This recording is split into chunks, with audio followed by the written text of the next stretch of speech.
Hello, everyone. This is another episode of the SLTD Going Over Big Time podcast. I am the Fantastic, joining you tonight from wherever the hell I am, and also along with my friend Mike, Charlotte, as well as Tanner Pruitt. Um, Welcome, guys. Thank you for joining me.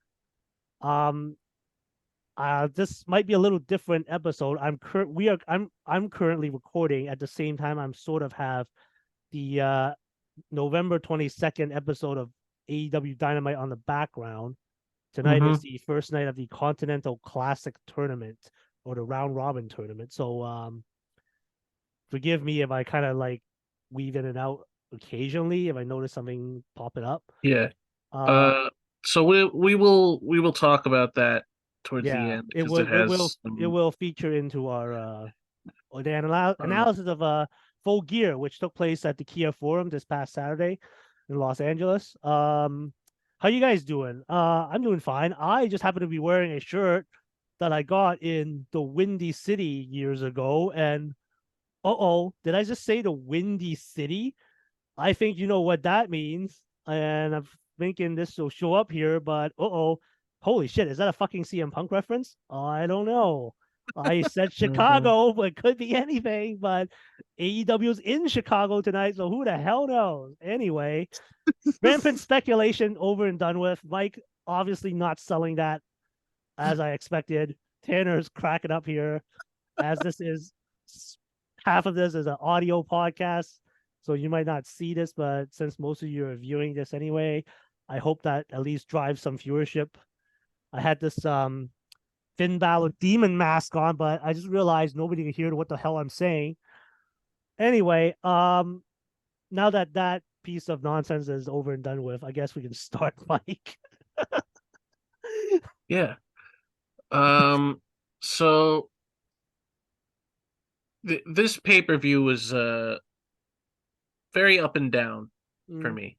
There was a lot of great action throughout the show, and there is a couple of matches that were fine and a not great main event. So, um, I think there's two matches in particular we're probably going to spend the most time on, and that is definitely one of them. Um, but all around a good show. It's just not the greatest show, which we come to expect from AEW pay-per-views. I mean, overall, when I went back and watched some of the matches, um, other than the main event, which we will get into extensively, I thought the matches were more or less solid. They weren't like terrible, but they weren't like really just standing out there. So, Yeah. Um, Tanner, what did you think of the show overall? Yeah, I tend to agree with the both of you here. I think that it did have some spectacular moments and some really solid matches overall. I do feel like if you compare it to other shows that AEW's run this year, they've been on a real hot streak, and this is probably one of the more average, I would say, shows that they've put on in terms of pay-per-view, in at least in recent memory. And even the worst AEW pay-per-view is not a bad show per Sure, se. And there's I definitely some good solid matches here on this card. It's definitely worth checking out. But yeah, I mean, it's like it like you said, it's very up and down. Yeah. So the pre-show, there wasn't really a lot going on. I mean, so the first match was Eddie Kingston defending the ROH title against Jay Lethal. And I actually really enjoyed the story going into this match. I don't like how he got here, but the story going into this match was Eddie Kingston basically being like trying to light a fire under Jay Lethal because Jay Lethal's a great wrestler. But since he's been in AEW, he's been running around with Sanjay Dutt and Jeff Jarrett and um Satnam Singh, Karen Jarrett. Satnam Singh, He's Karen really Jarrett, a collection of misfits and goofballs that he and doesn't really need to hang around. there were some really good promos, mainly by Eddie Kingston, talking about how he shouldn't be doing that and he should just be wrestling and being a great wrestler. And every time, like the most recent promo right before the show was, Jay Lethal's just doing the shit that he always does, and he's like looking around and laughing and whatever, and Eddie Kingston's like, no, don't look at them, look at me, I'm talking to you. What happened to you? You used to be a killer, and now you're running around with these people and doing all this stupid shit. Give me the guy that I respected for 15 years. And that did not happen in this match at all. Not even a little. It was a 100% overbooked, the same Jeff Jarrett, Jay Lethal crap you get every single match. There was a distraction every 5 minutes. There was Karen on the apron. When the referee was distracted, Jeff Jarrett was on the apron. When Jeff Jarrett was distracting the referee, Sanjay Dutt was on the apron. It's the same bullshit every single time. And Eddie Kingston just won, and it meant nothing. It literally meant nothing. Because like this match would have been great for Final Battle, and instead it was relegated to a pre-show for Full Gear. Mm-hmm. Yeah. Well, because it doesn't matter. It didn't matter. You could have did something where, I mean, Jay Lethal at one point was the longest reigning ROH champion. He was ROH and television champion at the same time. He was one of the most dominant ROH champions when ROH was its own show, when it was its own company. And all he's doing now is this stupid bullshit. And it does not matter. None of it matters.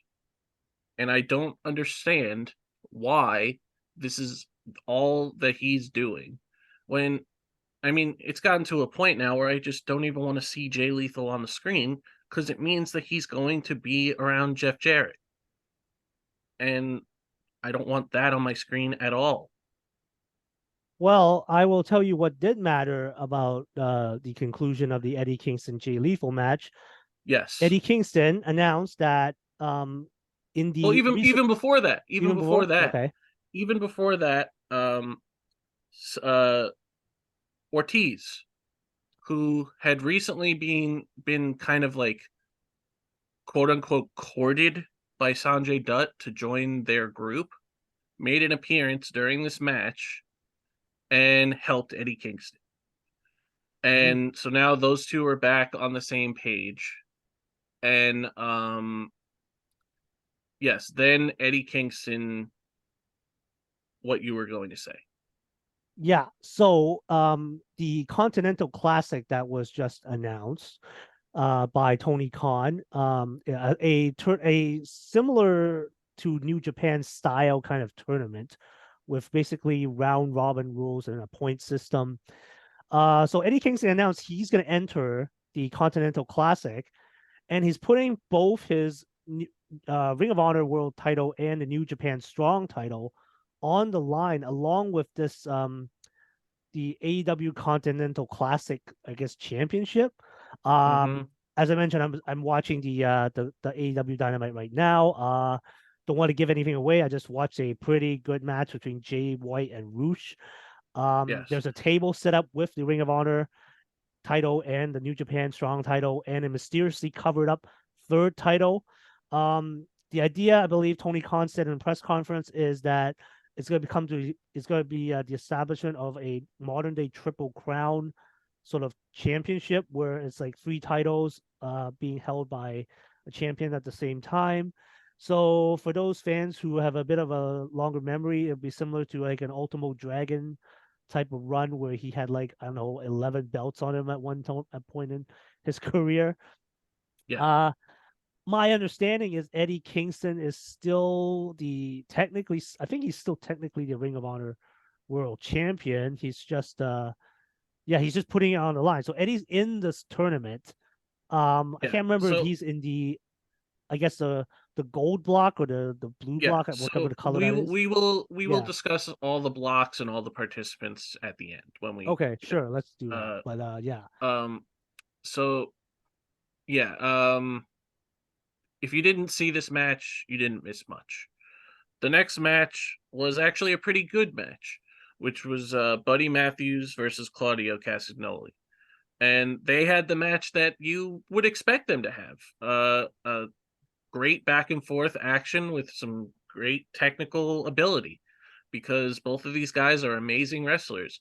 And this was technically the first like full-length match that they've ever had, because they've had matches in WWE. They had two matches in WWE. One was a DQ and one was only like 4 minutes long. And they were all during the pandemic era. Well, both during the pandemic era. So this was when SmackDown was being held at Tropicana Field for that period. Yeah. So this was an amazing match that I would recommend if you were to see any of the matches on the pre-show, it'd be this one.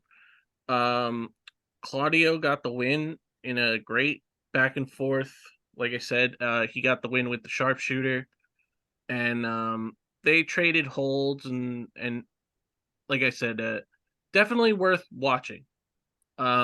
He tried to extend the hand to show respect to Buddy Matthews, but Buddy Matthews just walked away, and so it seems like something is going on between the BCC and the House of Black, but like I guess we'll see with that going forward. But yeah, this was a fun match. They didn't really build to anything else. It was just going off of Matthews beating Wheeler Yuta on I believe it was Collision, and Claudio just asking for the match on the pre-show. Um so the final match on the pre-show was actually a very important match. Um it was MJF teaming with Samoa Joe to defend the ROH tag titles with Adam Cole in their corner um against the Guns. And this match was pretty paint by numbers. I think like it was pretty much what you would expect out of this match. MJF not wanting to tag Samoa Joe in, and Samoa Joe kind of just forcing his way in by like getting a bunch of blind tags, and Samoa Joe just winning it basically on his own. Uh MJF did a lot, but Samoa Joe did most of the heavy lifting and got the win by doing the choke. After the match, so we will discuss the after the match stuff when we get to the main event.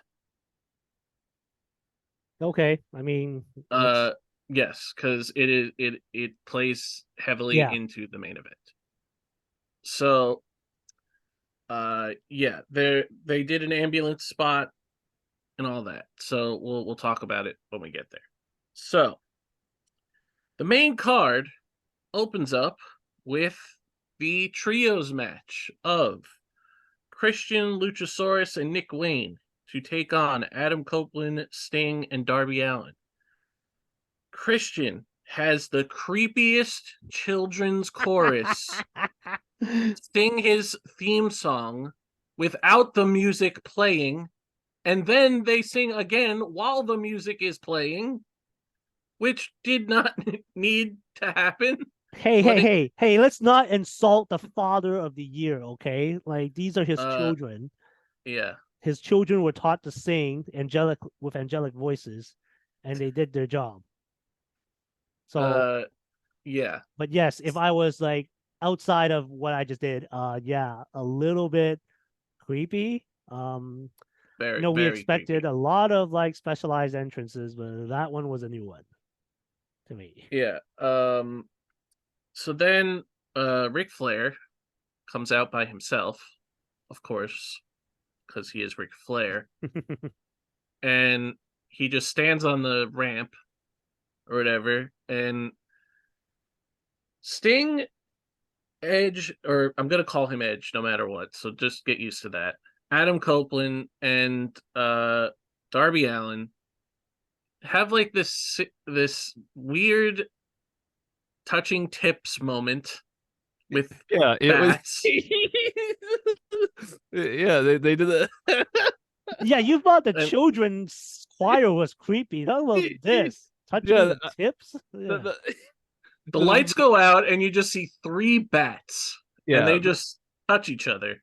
the first thing I thought of was they were doing like a Shield knockoff. You know, they were one bat, the second one, and then the third one came. Yeah, and then they all had on the same jacket, and Edge had his face painted like Darby, and they all came out to Metalingus as they should.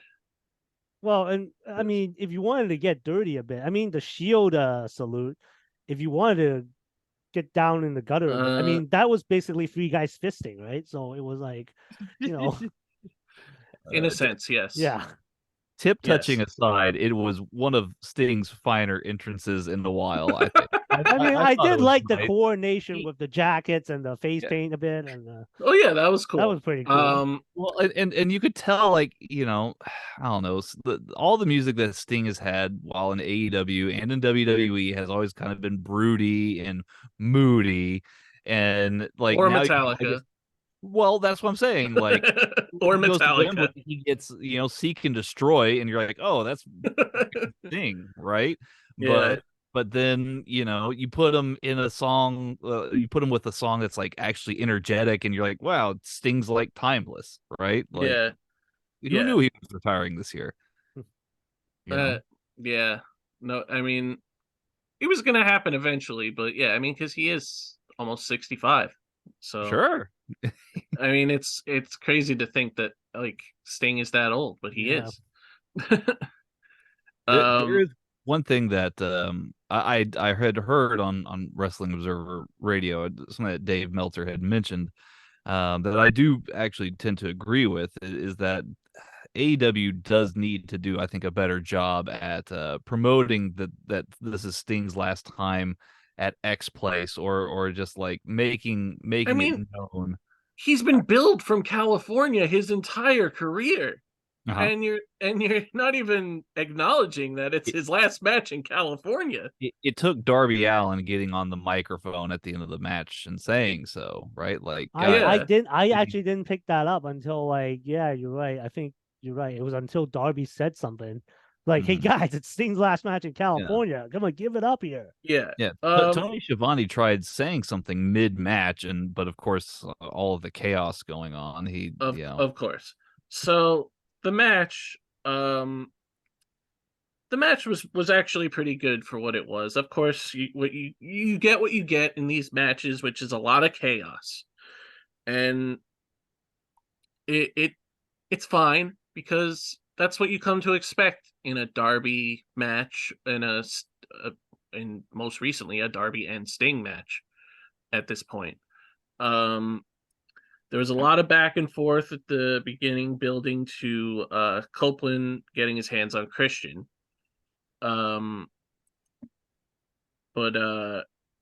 Copeland gives Luchasaurus a Scorpion Death Drop. Oh no, it was Edge, Copeland, and Sting did like a combo move where it was a Scorpion Death Drop and a leg drop at the same time, which was pretty cool. Darby's been doing that with Sting, but with the coffin drop. And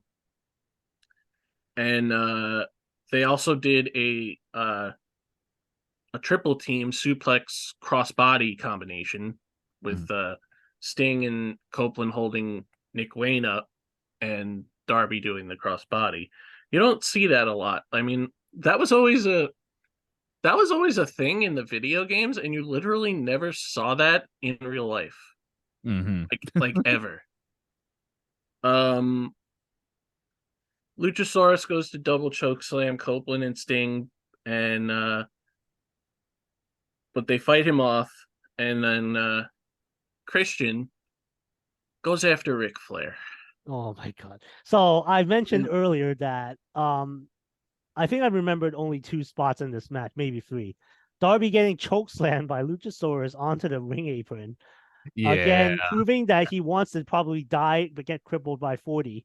And then I told you, Mike, offline that this spot probably just made me burst out laughing. So you got Ric Flair facing off against Christian. Ric Flair takes his jacket off. It looks like he throws wants a bunch of chops. Yeah, chop, face punch. Christian pokes Ric Flair in the eye, like Rick does so many times in his career. And then Christian gives like a sweet, sweet low blow to the Nature Boy. Nature Boy feeling the pain. I mentioned that I guess Ric Flair drip will now means that's the way he's gonna pee. After taking a nut shot like that. Sure.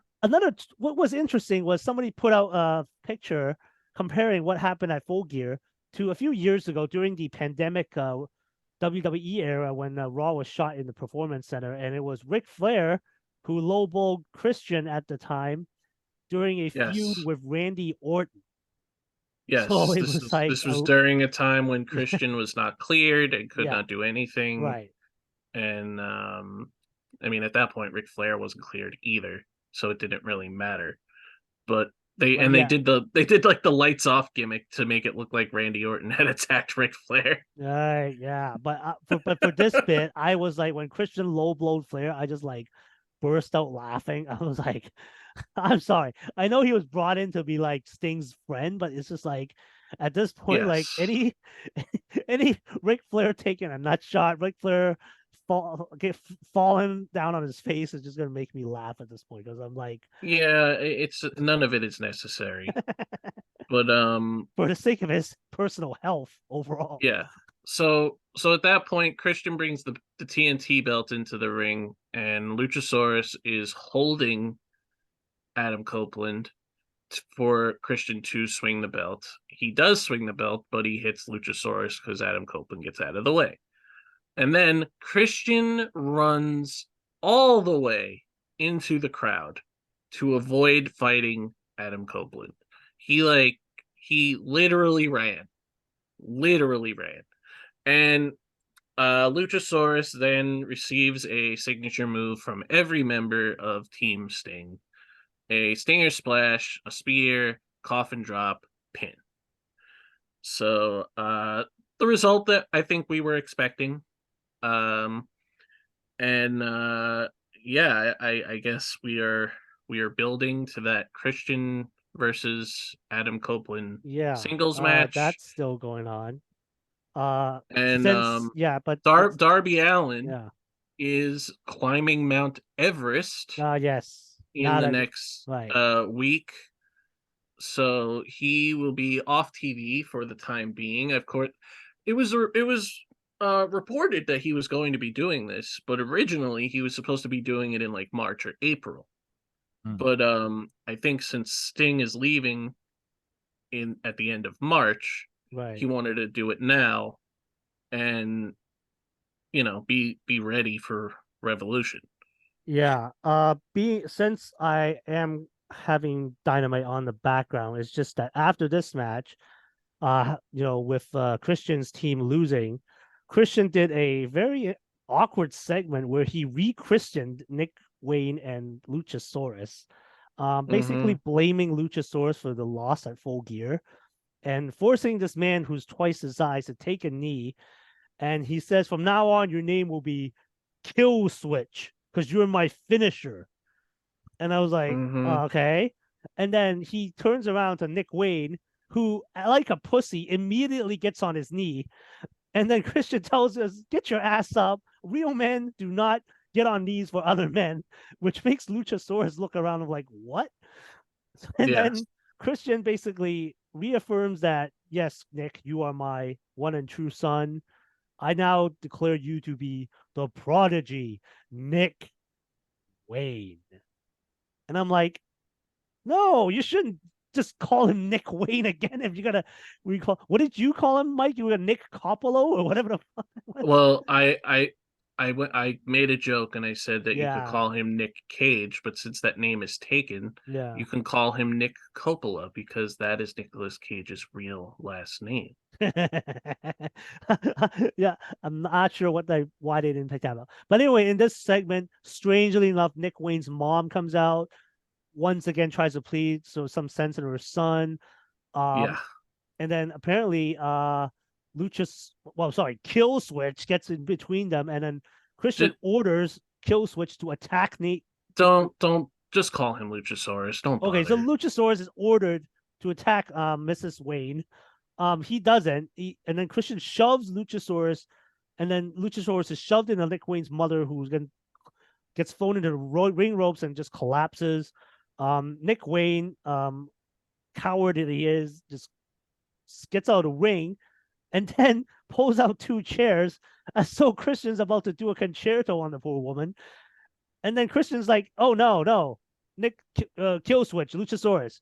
You're going to do the concerto. And then Luchasaurus is about to do the concerto when then we hear Adam Copeland's music comes out, spears the shit out of Nick Wayne, fights off Luchasaurus. Oh, sorry. Was about to knocks Luchasaurus out of the ring and looks like he's about to hit Christian with a chair until Luchasaurus pulls him out, which results in Nick Wayne eating another spear. And then it was Adam Copeland delivering the concerto to the prodigy Nick Wayne.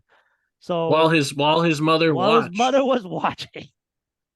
So yes, that was a lot yeah. to take in. And yes, so all of that happened on Dynamite.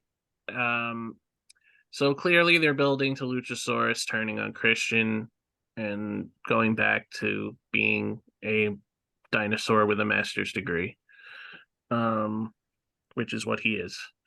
yeah. I actually thought they were gonna unmask him right there. You are now my kill switch or whatever, and then he was gonna make him take his mask off, but he didn't. I mean, and they're doing that whole wrestling cliche of like, oh, he wears a mask because he's so hideous underneath. right. Yeah. So yeah, this was a fun match. I guess we probably won't be seeing Sting that much while Darby is climbing Mount Everest. But he could always like pal around with Copeland for a while, I guess. Mm-hmm. Because we don't really know how many matches Sting is going to have between now and March. So, we'll see where this. As we mentioned, we're gonna get that Christian versus Copeland match at some point. I don't know if that's going to happen at World's End or before then. But that should be a good match because Christian and Copeland have never had a bad match together, as far as I know. Well, that's not true. they have had bad matches together, but we'll see. So you'd have Tanner, to go ahead, back Tanner. Tanner. I think Tanner, do you want to add something? I was just gonna say you'd have to go back pretty far to find a bad Edge and Christian match. They had that ladder match together for the IC title, I think, in like 01 or 02. That was, I think, the one that people were like, wow, these guys had a bad ladder match against each other. Like, yeah, was that during the invasion angle or was that? Yeah, I think it was like while that was going on. Yeah. What did you think of this match overall, Tanner? Yeah, it was a solid match, I thought. Nothing too over the top, nothing too crazy. I think it's exactly what you would want to get out of this match. Darby was a little tame for his normal. I mean, because as we mentioned, he's climbing a mountain. I guess he didn't want to get hurt before. Right. Yeah, so you could he relented a little bit where, obviously he took that apron bump, but yeah, nothing out of the crazy bag of tricks that he normally does. No, and I think they kept the focus of it being, Copeland and Christian Cage. I think that is what it was really all about ultimately. Yeah. So after this match, We will talk about this segment later. The segment after this match, because it ties into the main event. Okay. So the next match was Jon Moxley versus Orange Cassidy for the International Championship. And I actually really enjoyed the build to this match because they they talked about how Moxley ended he ended Orange Cassidy's monster reign, and then gets hurt on that in that Phoenix match that I was present for. And Phoenix unfortunately had some visa issues, so he had to lose the belt. So they just gave it back to Orange Cassidy. And I liked that Orange Cassidy did, like, he was saying how he didn't feel fulfilled winning the belt back because he didn't win it from Moxley, because Moxley ended his reign, and the only way to feel like this matters and for his other reign to feel like it really matters to him is to beat Jon Moxley. And that's exactly what he did. And I was actually very surprised that Orange Cassidy won this match, because I fully expected them to just go back to where they were, which was probably Moxley holding this belt for longer than 3 weeks. But the match as a whole, like, these guys can't have a bad match. I mean, Orange Cassidy is so good, and Jon Moxley is Jon Moxley. Like, you know what you're getting with Jon Moxley. He can't have a bad match at this point. He loves this so much, and that, like, the now that since the reins have been off, as long as he's been here, he's just on fire all the time. They brawled for most of, like, the beginning part of the match. Moxley hit a boss man slam in the middle of the ring that looked pretty cool, the way he did it, and then locked in a cloverleaf. He had the cloverleaf on for a pretty long time, but Cassidy fought it off. Mox did the arm trap face stomp to get the upper hand back. They go on the top rope, and they do so Moxley does the back rake that he's been doing for a while now, and then bites Orange Cassidy in the head. And then Orange Cassidy turns it around and does that to him, which I actually really liked. Moxley gets busted open, and I do not know how. I did not see where or how it happened. I think it was just like, oh, I have to bleed. Like, because I didn't see how he got busted open. I don't know if he hit his head on something, or like he just turns up bleeding. I was like, what happened? Did I miss something? It's mandatory for him by now. Yeah. So Cassidy hits a superplex, then hits the diving DDT, and then follows that up with another DDT on the ground, gets a near fall. Then it looks like Orange Cassidy's gonna go for, like, those sloth style kicks that he does, but he's, like, really laying them into the chest of Jon Moxley while he's on the ground. And he's just firing these kicks one after the other. And Moxley gets back up, and Cassidy puts his hands in his pockets, and Moxley flips him off. And Moxley, Orange Cassidy hits 3 straight suicide dives. The first 2, Moxley, like, lands on the table, and then the third one he just falls down. Back in the ring, another suplex attempt by Moxley turns into Stun Dog Millionaire. Uh, Hammer and anvil elbows by Moxley after he fights back out.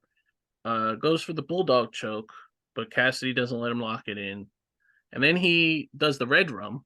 I mean, he's been hanging out with Hook for a little while, so I guess they're doing each other's moves now.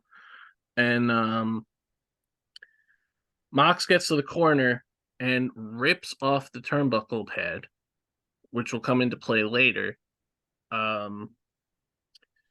which forces a break. And Moxley then mocks the sloth style kicks and does them to Cassidy. And Orange then fires up and hits multiple orange punches that staggers Mox. Mox will not go down though. And then Cassidy finally hits the beach break and then gets the pinfall for the victory. So, very fun match. As I mentioned at the top, these guys can't have a bad match. But Alan, what did you think of this match as a whole? To be honest, I don't have a very memorable spot in the match. Not that I'm saying it was a bad match. Mm-hmm. My only thoughts about this whole development was that I really wonder what would have happened if John didn't get that injury, that concussion, I guess, early on in the international title run after Yeah. All Out. Yeah, Mhm. because he was not supposed to probably have dropped it to Phoenix, but they called No. an audible because something went loopy and it Yeah. happened. And then Mhm. now you had Phoenix, and then as you mentioned, visa issues popped up. So fine, somebody put it back on. Oh, hey, Orange, put it back on Orange, and then I felt they were developing like some kind of like possible turn on for Orange Cassidy because he was not looking as though once he got the title back for a second time that he was enjoying the title run. Like he wasn't like hugging as much with the best friends. He wasn't celebrating or acting like his usual self a bit.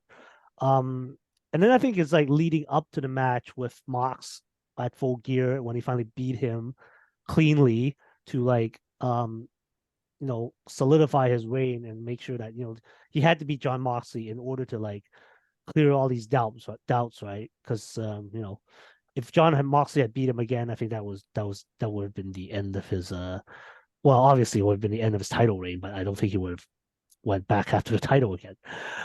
Um yeah, I think overall that match was okay. It probably ended quicker than I expected, but of course it wasn't the main event like it was at All Out. So Mhm. that's understandable. Interesting development post match where after Moxley like was being helped to his feet by Claudio and Yuta, they tried to leave the ring. Yuta kind of bumps into Hook, and then they kind of start some kind of beef, and then that led, interestingly enough, to the Dynamite this Wednesday of the well, it wouldn't lead. Well, sorry, let me back up to that. Yuta apparently is got some beef with Hook, and he was at backstage in Dynamite, like mouthing off the Orange, mouthing off the Hook, mouthing off the Shibata, who showed up to be the Orange and Hook's tag partner in a 6-man match. But looks like they're moving towards something from Hook and Wheeler. On the other hand, I was saying that it looks like Orange has become more of a serious person, but maybe not, because during this match, Orange had an announcement, and it was the return of very nice, very evil Danhausen, his Oh, old that buddy. that that was on Dynamite. Yeah. Yeah, I'm talking about on Dynamite. Sorry, I'm reading into like Dynamite results, into like Full Gear analysis as well, because I just happen to be kind of like have it on at the same time right now. But yeah, I don't know where this is gonna go. I mean, would have been more interesting if Orange had lost the title and he got entered into this Continental Classic. Like, why not? Like one of the most winning champions in the past year. Um, but I guess the loser of that match between Mox and Orange would have been entered into this tournament anyway, because Mox is in this tournament. So I mean, overall, the match was fine. Whatever. We'll see how Orange does in his second run as international champion. Tanner, your thoughts? Yeah, I mean, I generally agree with what Alan was saying as far as it being a real coming of full circle moment for Orange Cassidy.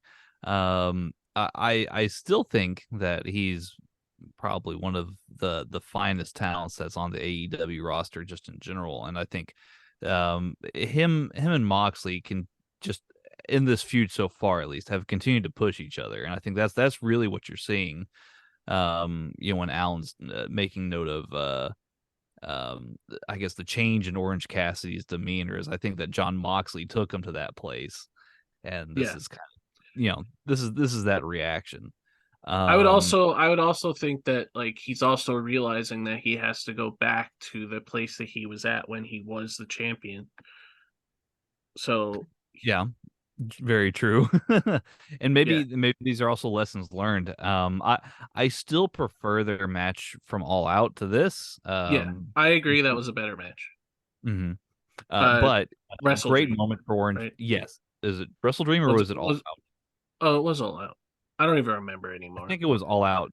Yeah, But I mean, this match is still very, very good. yeah, Orange winning as emphatically as he did was quite surprising, but certainly well deserved. I fully agree. So the next match is this is a very fun match. I really enjoyed this match. Is for the AEW Women's Championship, Hikaru Shida defending against Timeless Tony Storm. So Tony Storm is absolutely killing everything that she's doing right now. Um, this character spawning off of her originally losing the title to Hikaru Shida. Um, and just going on this downward spiral that turned her into this old timey 50s actress, which is really funny. Um, and she's absolutely killing everything that she's doing with this character. She's like changing how she pronounces people's names. She's she's calling Tony Schiavone Tony Schiavone. Well, Which is she's calling Dynamite Dynamante and Rampage. and she she wrote a letter to Tony Khan and called him Anthony.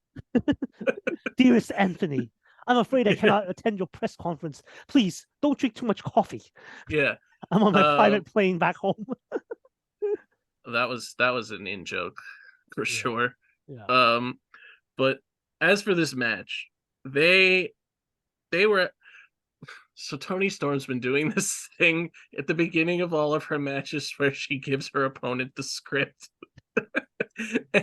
But this time she was like, we're going off script. Going off script. She rips the script up. Yeah. Let's also remember that she now has a accompanying butler, who Dr. Luther, who has been well, now cleaned he's up, just and now he's just Luther. I thought his name would have been Lufar or something like that. And we are told on commentary that he went to many years of butler school apparently. While he was having death matches in Japan. Sure. But so this match, so Mariah May was watching this match, and when Tony Storm was getting chopped, every single time she got chopped, Mariah May reacted like fireworks were going off. It was hilarious. And then so Shida hits a missile drop kick, gets a near fall. Tony Storm takes a break and goes on the apron, and Luther gives her a pair of heels, and she puts one in her trunks, and then goes to use the other one, but Aubrey Edwards takes it and doesn't notice that she still has the other one in her shorts and uses it as a weapon. Well, she has been weaponizing the shoes lately, so it's not a yes, surprise. Yeah. her catchphrase is Yes. what is it? Chin up, It's tits out, and watch always for the watch for shoes. the shoe. Yeah. Um so yeah, so Luther gives her the shoes and she gets a near fall off of using the shoes as a weapon. And Sheeta fights back with rapid punches, but Tony fights it off with palm strikes. But Sheeta powers up and hits a Falcon Arrow for a near fall. And Sheeta shows that her ankle is busted up a little, and she like falls down after the near. She gets back up after the near fall, and then just falls back down. So that becomes a target for Tony Storm, and she works on the leg for a little while. Tony goes to use the shoes again, but Sheeta, like, I think she hit like a kick or a punch or something, and the other shoe just goes flying into the crowd. um,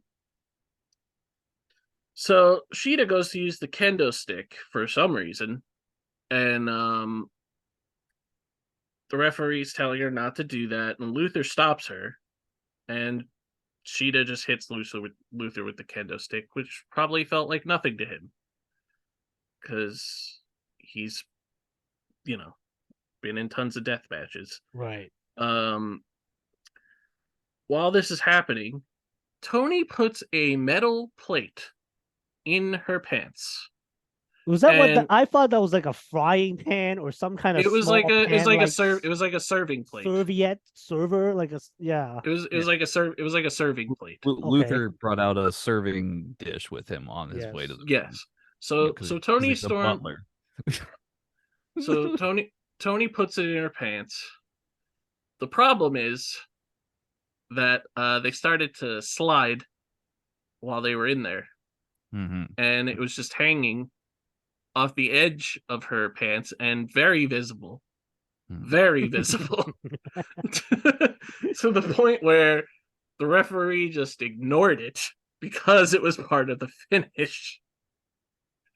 But it's where ripping up the script comes into play. They had to improvise a little bit. Of course, yes.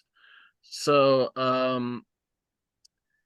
she puts the plate in her pants. She fights Sheeta into the corner and goes for the hip attack that she hits tremendously every time. But this time she does it with a plate in her pants and gets the victory. Toni Storm is once again the AEW Women's Champion. She is the second 3-time champion after Sheeta.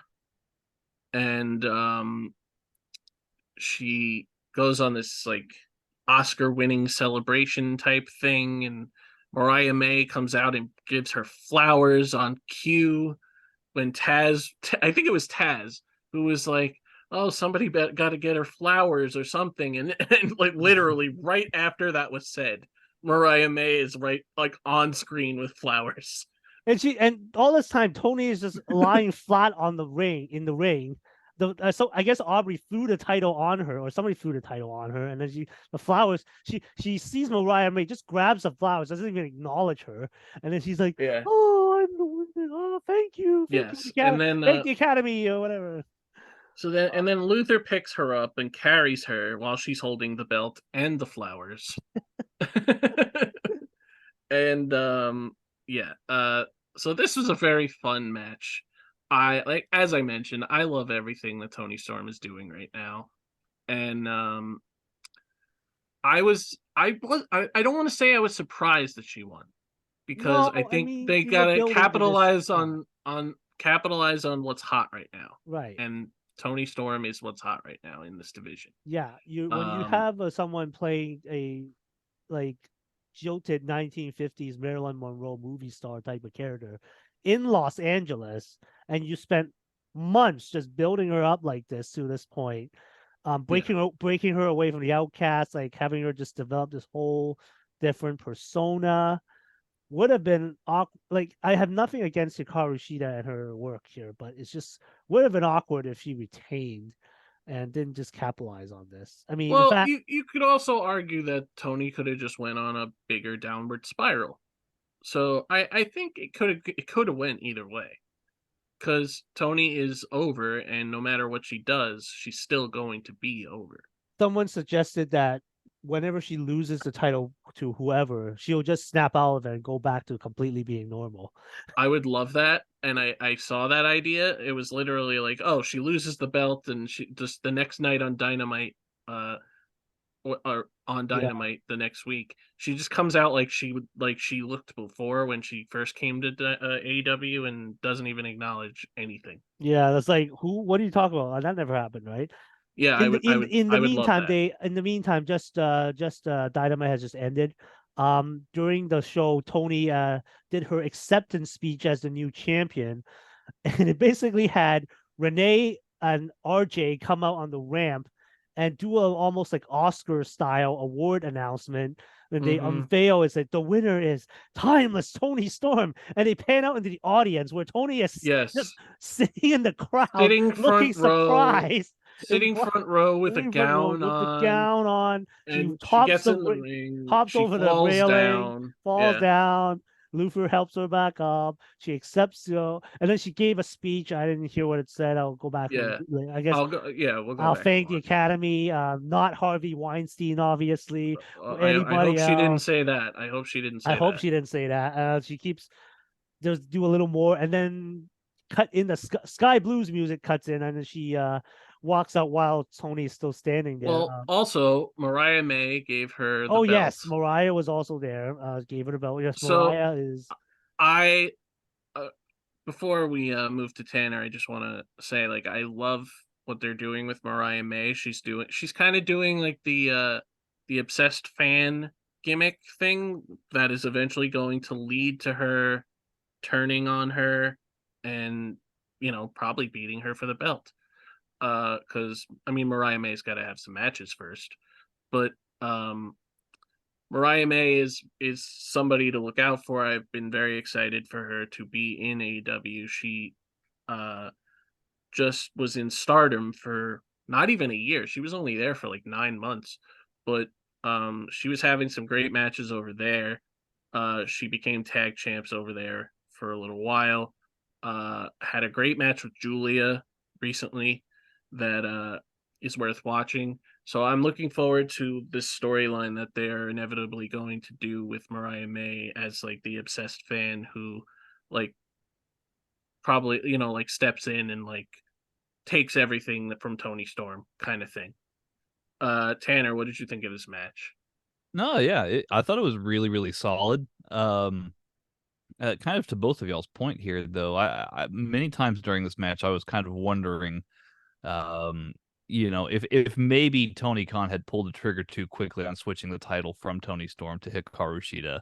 It was that Uh, what was that well, maybe something that he had not had some foresight on, or could that have prevented us from seeing oh, Tony Storm dive further I down would I would the also say that spiral? not having Jamie Hayter for All In Yes, probably played a big factor into what they did at All In, because you sure. had all with Jamie Hayter not being there, you had Soraya, who of course never got to wrestle on this kind of stage in her Mhm. hometown. So her getting the belt, I guess, meant a lot. And the way that she won it, you know, was what it was. And then she Sure. had the reign that she had until Sheeta won it back. So I think that a lot of that, I don't know if Sheeta would be a 3-time champion if not for the plans not being able to go as they wanted with Jamie Hayter. Sure. And obviously with that you have to go with where your irons are hottest, and right now that's Tony Storm. She's just doing an excellent job all the way Yeah. around. Yeah. So yeah, no, I'm definitely looking forward to seeing her continued progress as well. Yeah, I love everything that she's doing right now. So, and this division has been going in the right direction. I will say that. So the next match is the 4-way tag team ladder match for the AEW World Tag Team Championships. Boy, this was a hell of a match. There was a lot going on in these matches, as there normally is in these multi-team tag team ladder matches.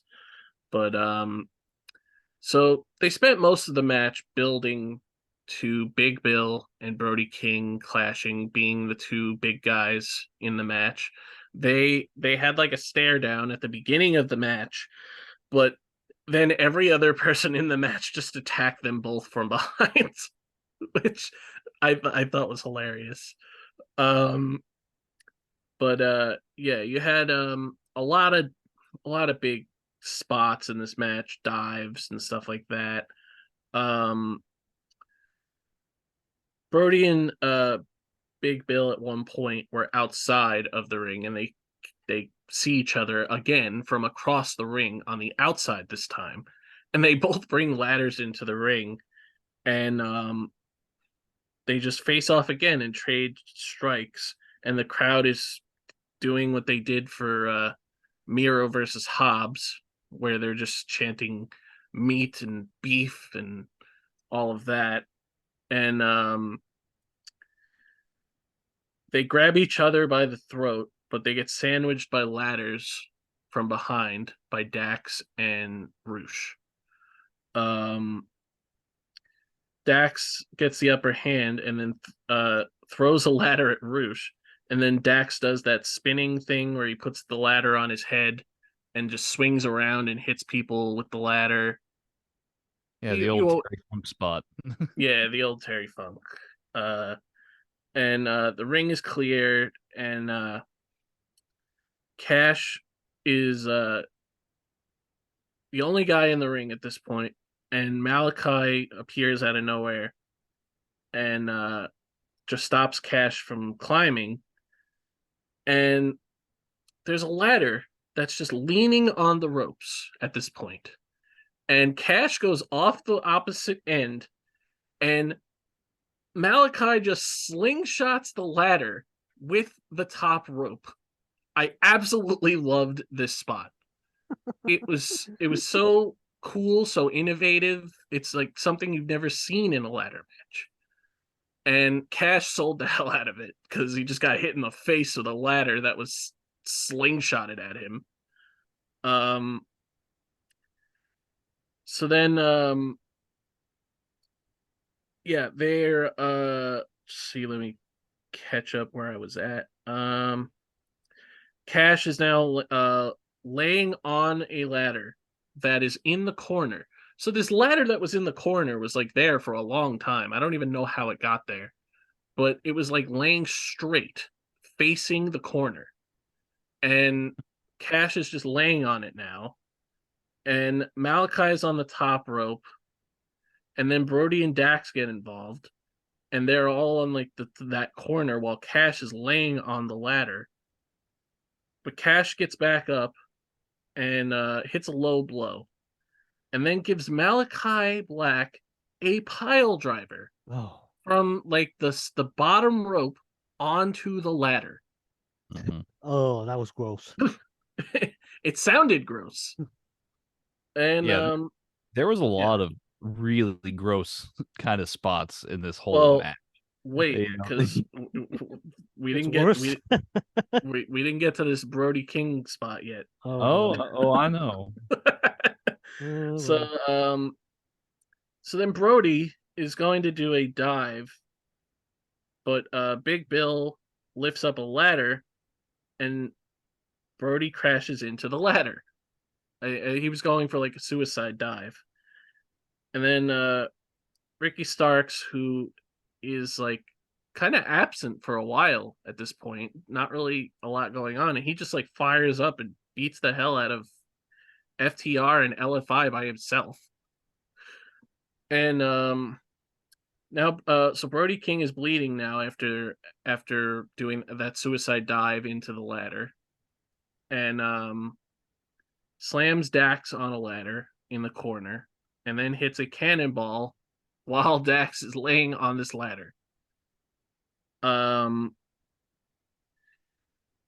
Big Bill tips over another ladder into Brody.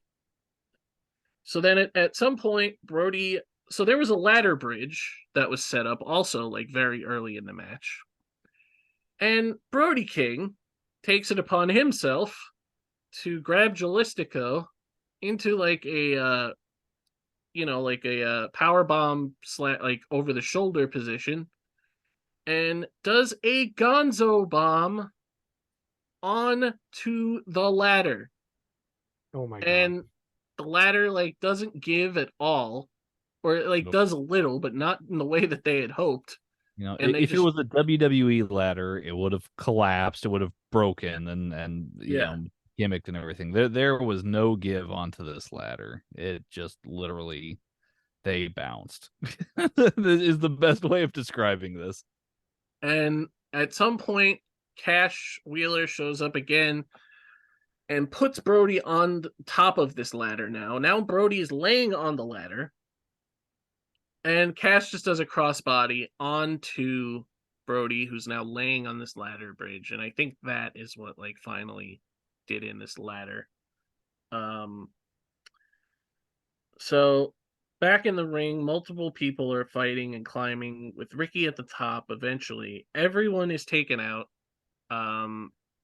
Malachi is like throwing kicks and everybody at everybody, but Big Bill like arrives and just disposes of him.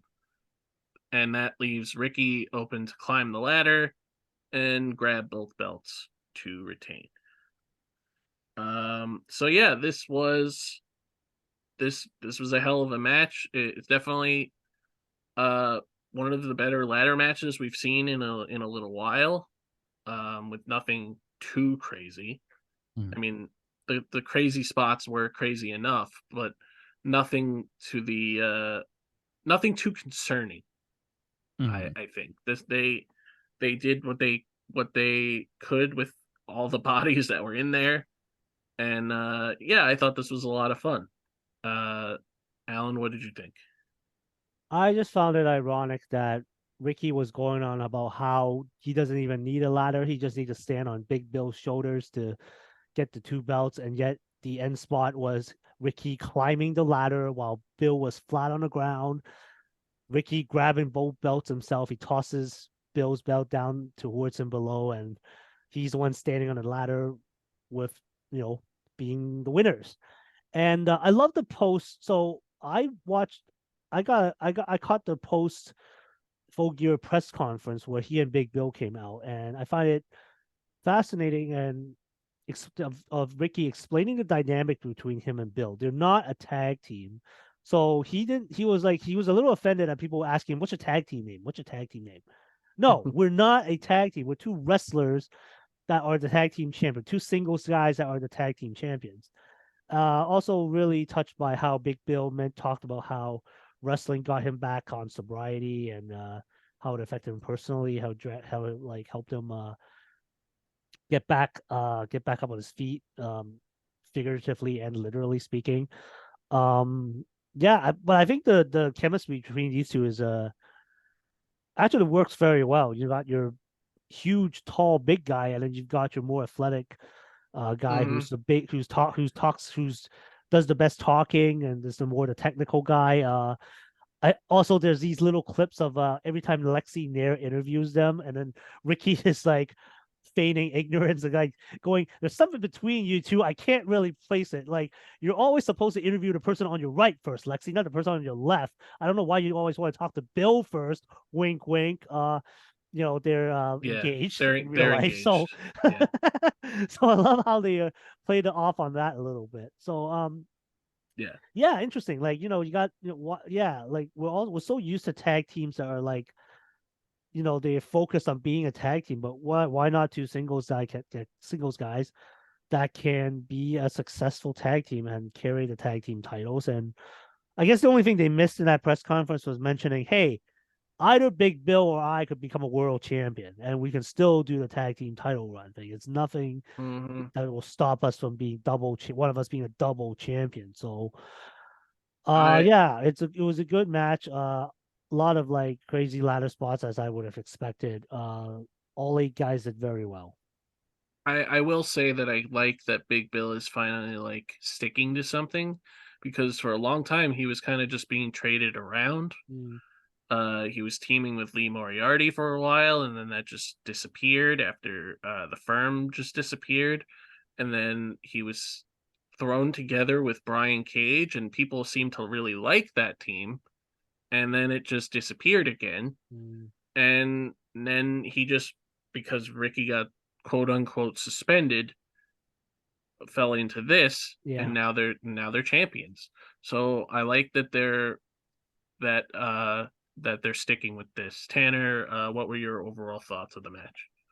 Yeah, match was pretty solid. I gotta say, as far as the participants are concerned, I didn't feel like any one team really jumped right off the page a little bit. Mhm. It did feel like a bit of an underwhelming team selection.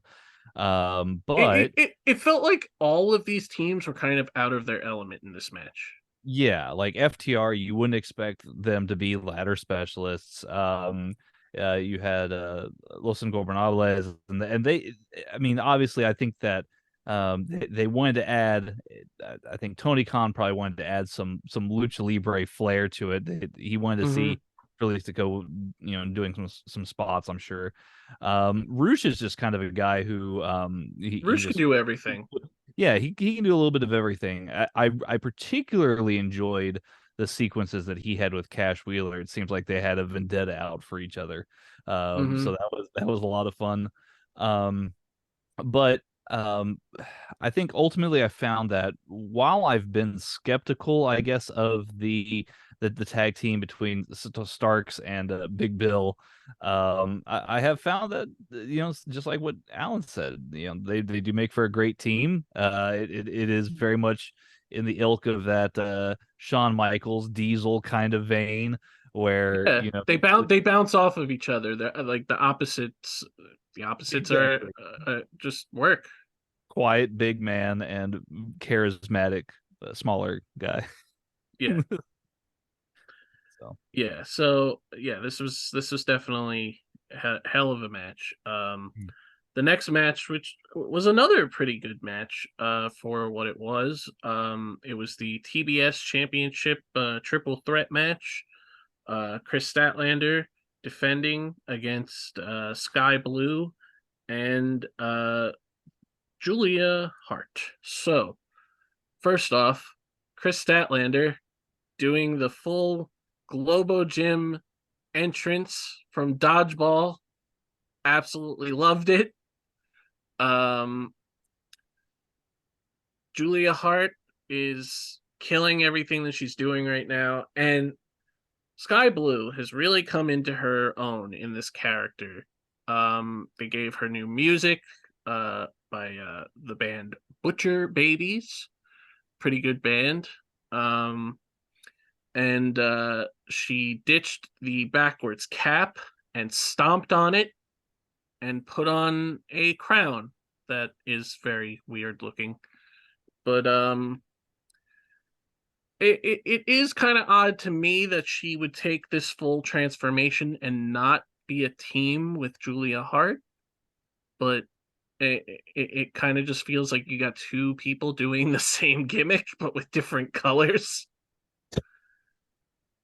Um, I was very like curious about this whole Julia Hart. I mean, sorry, a Sky Blue transformation. After she gets misted by Julia, Julia disappears for a while for her wedding. And then you see Sky Blue, just her eyes just getting like more darker every week, and I was just like, what is yeah, this leading up to? At first, I thought she was going to join Julia, but it turns out no, they're feuding, and so it leads to this. So yeah. So it yeah. leads to this pretty fun match, as I said. So Julia and Sky kind of have like a stare down at first, like they're going to work together. because they push Statlander out of the ring and kind of just go at each other. After Sky like extends the hand to show like that they're working together or whatever, but Julia doesn't fall for it and just attacks her with multiple punches. Later, Stat comes back in, hits a big neck breaker on Julia, then hits a big elbow as all three are down, regrouping. Stat gets a near fall on Julia, and Sky goes for a Hurricane Rana, but Stat is too powerful and pulls her up for like a power bomb. And then Stat's going for a 450, but Julia knocks Stat off the top rope and hits her beautiful moonsault. She's got one of the best moonsaults in the business right now. But Stat gets back in and breaks up the pin. Then hits a big power slam on Julia on like near the ramp. Like that looked pretty good.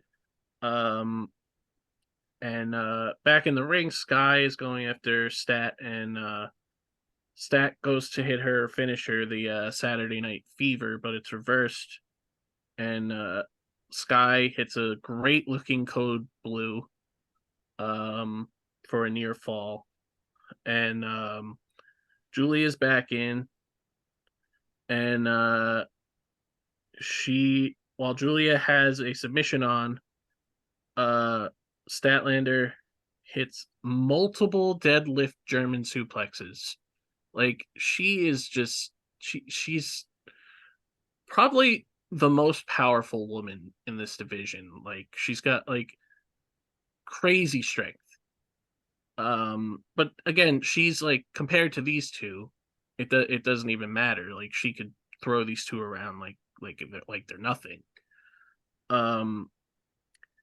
And then Sky again is fighting back, goes for a head scissors, but is reversed into the Saturday Night Fever by Statlander. But Julia runs in and hits a clothesline right as Statlander goes for the pin and steals the victory to win the belt. This is in the same vein as Toni Storm.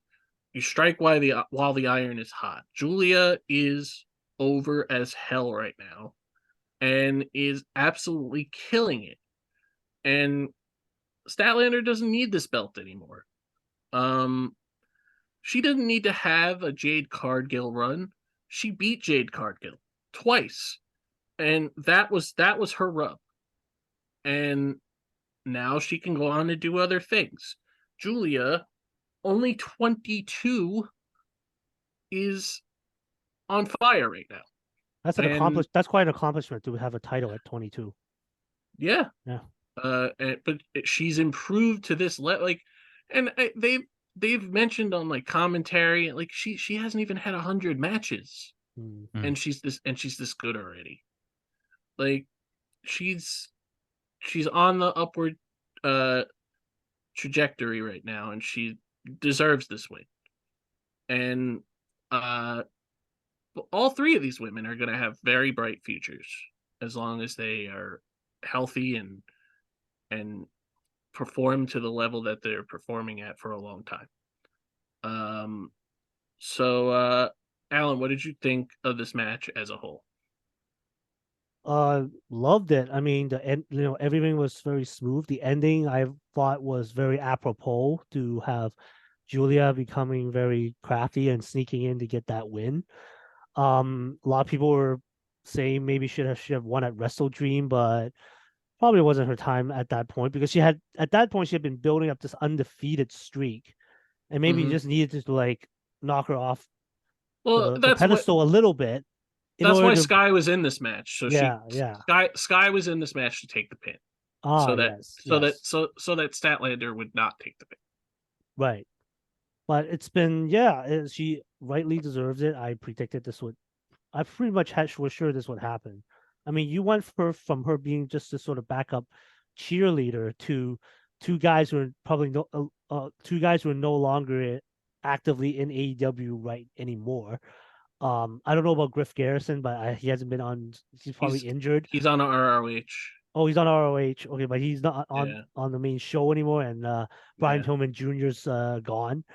You Yes. went from her doing that to like getting involved in this House of Black, and it's just on fire, just lit up. Like we've had our criticisms of the women's division, all of that. She was like one of the bright spots while the division was still really not being booked very well until recently. So yeah, this was a good turn, and it was a good result. All for it. Let's see what happens. Tanner? Yeah, very, very pleased with Julia Hart's progress. I mean, she's just doing really, really well week in, week out. You can see how she's been progressing and improving. Obviously, as you said, Mike, yeah, Statlander had a short reign here, but I don't think that necessarily hurts her. I think that I feel like they want to put more women towards the main title scene and have this be more of like the kind of the intercontinental title for the women's division that really have that workman's or workwoman's title Yeah. in this case here. So yeah, I think that considering all of that, Julia Hart was certainly the right person to take the title here today.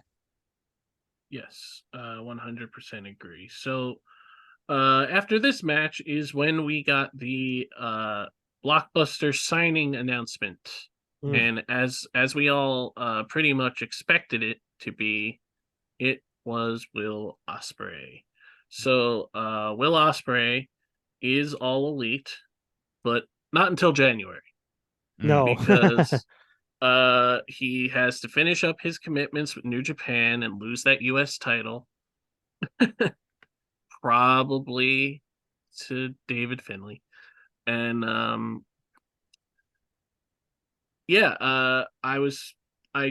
pretty much expected this. AEW can offer so much more to Will Ospreay than WWE on what he actually wants, and he wants to be able to go to and from the UK whenever he wants.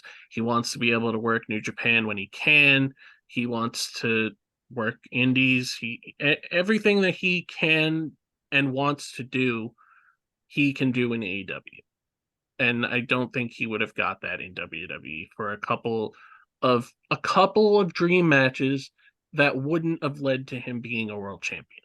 Yeah, my what I heard was that the only thing that would have probably tweaked his interest in terms of being with WWE is the relaunch of NXT Europe. Would have allowed him to stay in the UK. Would have probably given him some solid matches within his region. But then again, you're in the WWE system, still pretty limited. With this deal, I understand he's still allowed to reside in the UK. So we'll see how that works when it comes to like using his talent from across the pond Yes. for an And American promotion. there's so many first time matches for him to have here. I don't think him and Jay White have ever had a match. Even when they were both in New Japan. If it was, it definitely wasn't a singles match. I think they might have had some. I seem to recall them having some early on in like their careers when Jay was on Excursion, but I could be wrong.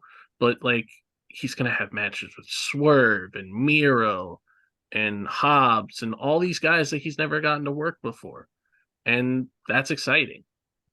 And now he can face Kenny whenever he wants. Well, and they have a lot of really talented guys that are moving up very quickly in that division.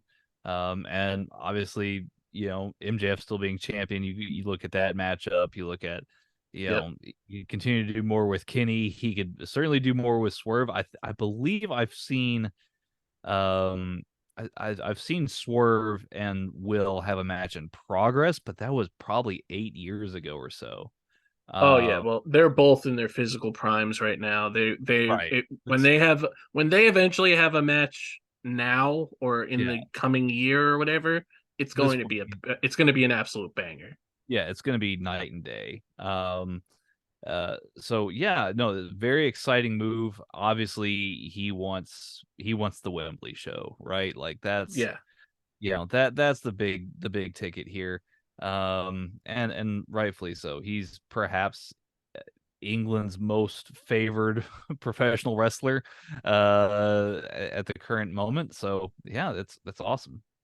Good for him. Okay, so I'm just checking right now to see if there's a history between Jay White and Will Ospreay. I am pretty sure that they've had matches, but not like on like a singles match, right?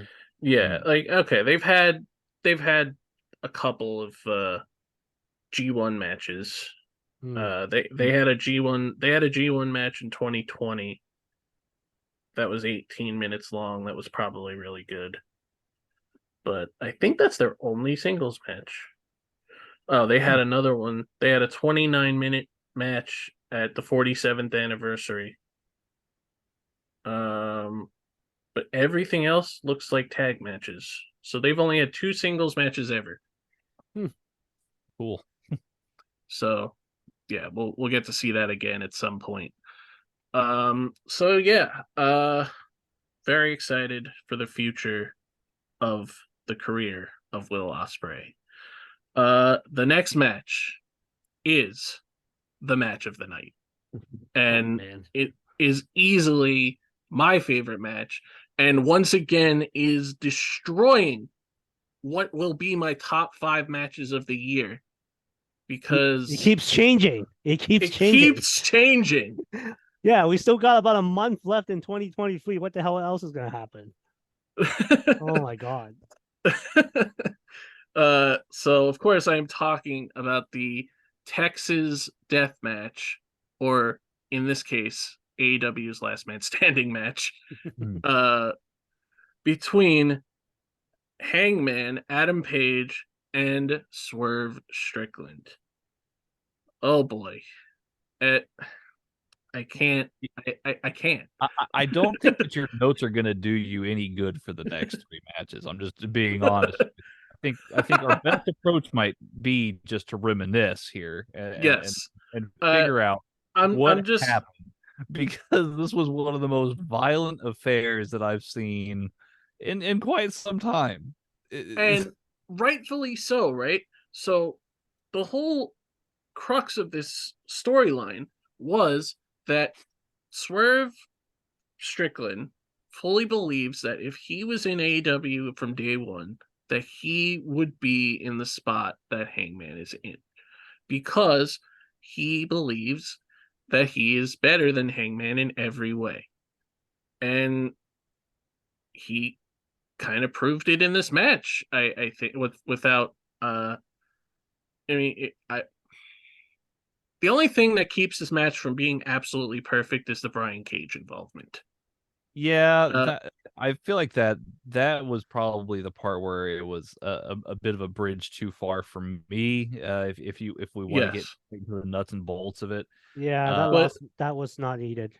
But let's match, let's look at all of like the perks that come with this match here. So this match being what it is, it comes down to the personal animosity between them, because Swerve broke into Hangman's house and looked at his baby. I guess the answer to whose house it's my house now, bitch. Yes, that was the point, I think. But this comes into question, like, did the baby's mother just not hear somebody enter the house?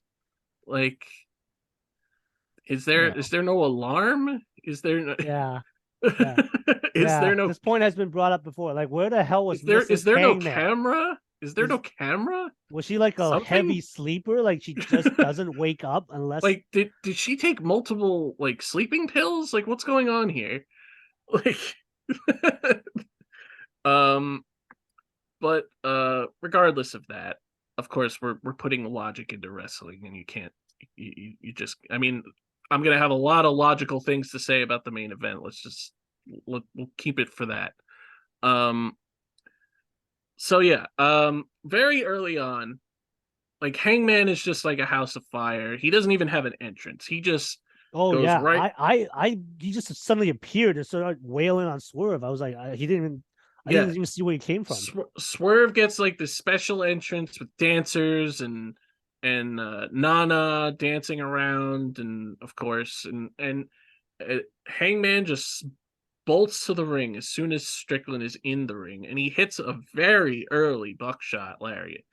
And to this point, he's just like wailing on Swerve and like ties his hands together and just like is beating the shit out of him. Yep. And then he brings out the staple gun. yes, Oh my god. he brings out a roll of tape, a staple gun, and a chair. And he's wailing on him with the chair, and he ties up his hands with the tape, and then he just starts putting staples in his arms, pectorals. Yep. He's stapling and- pictures that his child had made, some Yes. finger paintings. a finger painting and stapling it to his face. And Yep. at this point, Swerve is already like busted open, like big time, and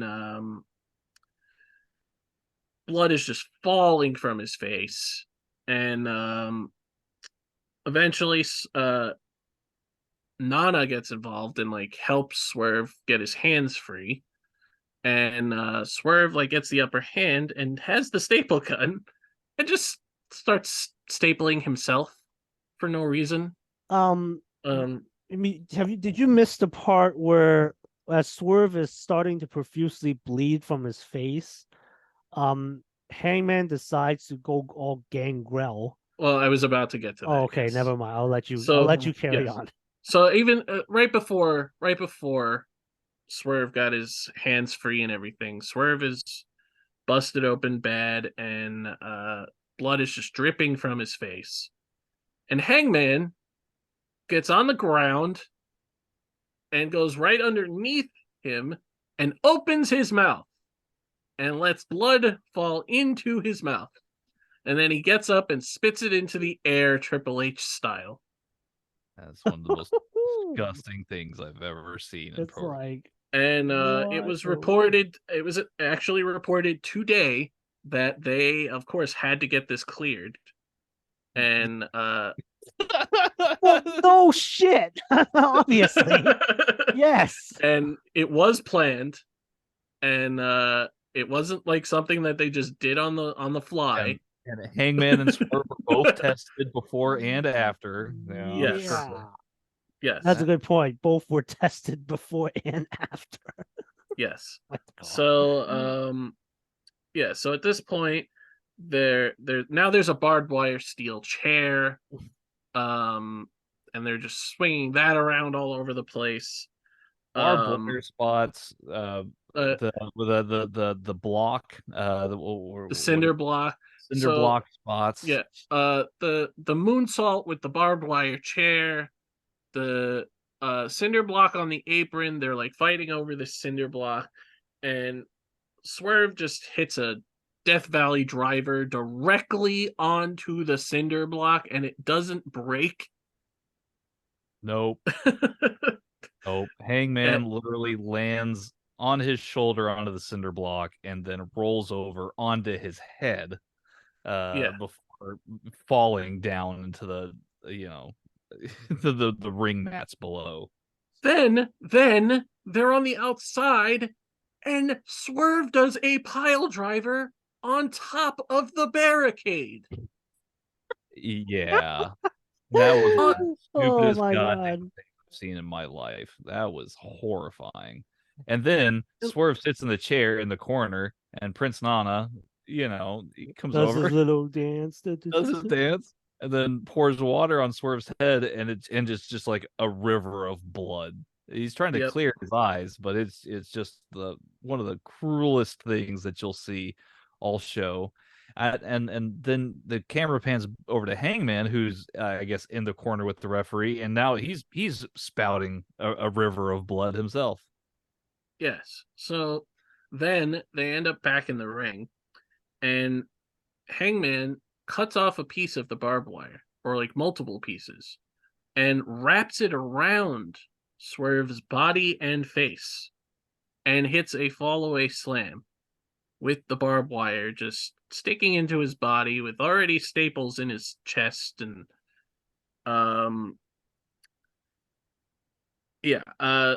Swerve goes outside, gets the barbed wire chair, and then I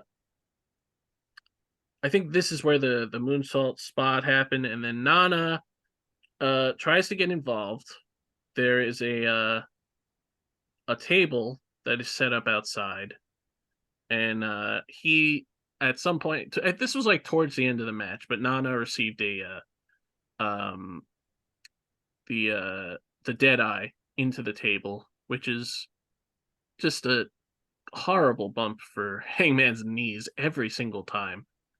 I wish he would stop doing that. But yeah, so they're in the ring. Swerve tries to hit the JML driver, which I love that move. It's like one of his best moves. They go for a tombstone, but it gets turned around, and they do a tombstone on to the chair, the barbed wire chair. And Swerve gets up at 9, because this is I forgot to mention, this is last man standing rules with also submissions. So 10 count or a submission, no pinfalls. So now they're fighting on the top rope, and Paige goes for a deadeye from the top rope, but Swerve like rolls out of it, and wait. Oh, this is where Swerve swings the chair, and Hangman's hair gets caught in the chair. Mm-hmm. And like ripped skin. Oh, okay. Should we have put a parental guidance disclaimer before you this started show talking? this show is flash up a parental guidance thing. Oh, for this okay. there is an explicit content on this podcast every single week. They know this isn't for kids. So yeah, then we get Paige gets power bombed onto the barbed wire chair, and then another diving stomp from Swerve, his Swerve stomp. Swerve gets a bag. Now, first thought, of course, whenever you see a bag in wrestling, is you assume it's thumbtacks. This time, it was not thumbtacks. It was broken glass. And this glass did not go on the floor. It went on Hangman's back. And Swerve goes on the top rope and hits a 450, basically just asking for punishment himself at this point, and hits a 450 on the back of Hangman while glass is on his back. And then he hits a JML driver, but Paige gets up again at 9 again. They both go outside, and there's a barbed wire board now. that is placed across two chairs. And Paige hits a fall away moonsault onto the barbed wire board. Like, why? It's an insane amount of brutality in this match. And we're not even, I mean, I don't know. We're fairly close to the finish. I would. We're fairly close to the end. Yes. Well, Yeah, I don't know why you're surprised. I mean, we kind of like with the way this was built. Man invading another man's home, like Sure. the personal issues that have arisen. I mean, everything that happened in this match was warranted. Absolutely. but Absolutely. yeah, yeah. But it was just like, I guess when you were watching it, you're like, oh my god, what else can they do to each other? What could top this? What could top that? After the fallaway moonsault, he hits another power bomb onto the board. Then he hits a Deadeye. Paige then wraps more barbed wire around the neck of Swerve and is going to hit the buckshot. But this is when Brian Cage arrives, which, again, I don't think was necessary at this point. But he hits a couple of power bombs on Paige and then hits an F5. But this is where the table was introduced. Cage then hits a clothesline with the barbed wire wrapped around his arm. Oh no, Page hits a clothesline on Cage with the barbed wire wrapped around his arm. Mm-hmm. And that's when Nana gets dead-eyed into the table. And so Brian Cage has been thwarted at this point. Then Swerve from out of nowhere runs with the cinder block and hits Paige in the back with it. Mm-hmm. Not the back of the head, the back, thankfully. And then he grabs a chain and wraps the chain around the neck of Hangman. I guess in a poetic sense, he hangs the Hangman and wraps the chain over the top rope and then like lifts it up, and that is when he lets go, and that is when the 10 count happens. Swerve is the victor, and immediately after the 10, Swerve just fell to the ground. Because damn, he should have. a visually stunning match. Again, probably one of the more violent matches most will ever see. Easily, it's easily the best death match in AEW, but it might be one of the best death matches on a national scale in years. Mm-hmm. Because it's because of how well they told the story. Mm-hmm. This is how you tell a story in a match. The man entered his house. Yeah. And all he did was see red after that. Mm-hmm. Literally. And like they were supposed to have a no touch clause before this match, but that didn't happen because they actually fought at the Revolver match where Swerve did a promo and Hangman just appeared and beat the shit out of him. I think the no touch clause only applied in AEW ring, right? So yeah, I think so. Loophole. Yeah. So hats off to literally everybody involved in this match. They told the story to a T. Swerve cut an amazing promo backstage that I posted multiple times. The man Swerve is a main eventer now. If he wasn't already, he is now. And there's no denying it. And honestly, I want him to be the man who beats MJF for the belt. Mm. That's how confident I am in how over, how good, how ready, how everything, any word you could think of, Swerve is the guy.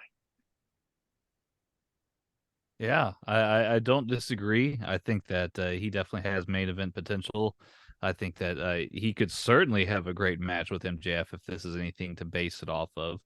Um, yeah, and to be quite honest, if we were still thinking about all of the potential Will Ospreay opponents for Wembley, um, Mm-hmm. a major heel Swerve Strickland versus Will Ospreay would make a lot of sense to a lot of people. And Swerve is our age, me and Tanner. So he's in his physical prime right now. Like he's never been better than he Thank is you, right now. thank you. Yeah. Oh, Yeah. you're talking Well, about Swerve. Okay, yes.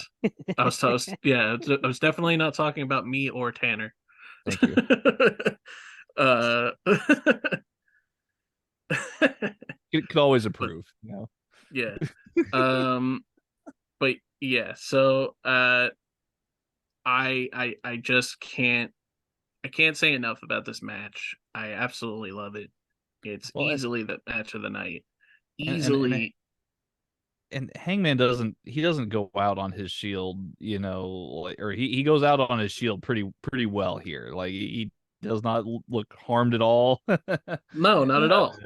Coming away from this match, and I think part of that maybe has to do with Brian Cage coming in. Maybe his influence on the match was you know fair in retrospect, but yeah, Hangman, hats off to him once again. He knows how to put on the pay-per-view match. Yep. That's his realm. Yep. So yeah, we're gonna I guess I guess we're not gonna see Hangman for a little while because there's been no uh no interview, no Nothing. In fact, radio silence yeah. In fact, since Swerve is in the Continental Classic, and he was facing Jay Lethal on tonight's Dynamite. yes. Picked up the win there. So they're to your point, they're definitely pushing him going forward. Yes. So the next match had the unfortunate task of following that. Well, we And needed something to like come down a bit before we. Yeah, I feel like they do this to Chris Jericho a lot. I was about to say the same exact It's like thing. I, the veteran, the legend, have the thankless task of trying to Yeah, you the know king of Yeah. the dead spot. follow that. How the hell do you Yeah, follow that? yeah, Yes. king of So the dead spot. In all the pay-per-views, Chris Jericho. I yes. I felt like, I mean, this match is also over 20 minutes, surprisingly. Yeah. But at the same time, if you go and watch it, I feel like they should have cut that in half. I fully agree. So, of course, we're talking about the Young Bucks versus Kenny Omega and Chris Jericho, collectively known as the Golden Jets. Um, Taking from the fact that they are both from Winnipeg, and that is the name of the Winnipeg hockey team. Mm-hmm. So yeah, this match kind of was so it was fun. It was a good match. Yeah, The problem was Chris Jericho trying to keep up with everybody else. well, The man is 50.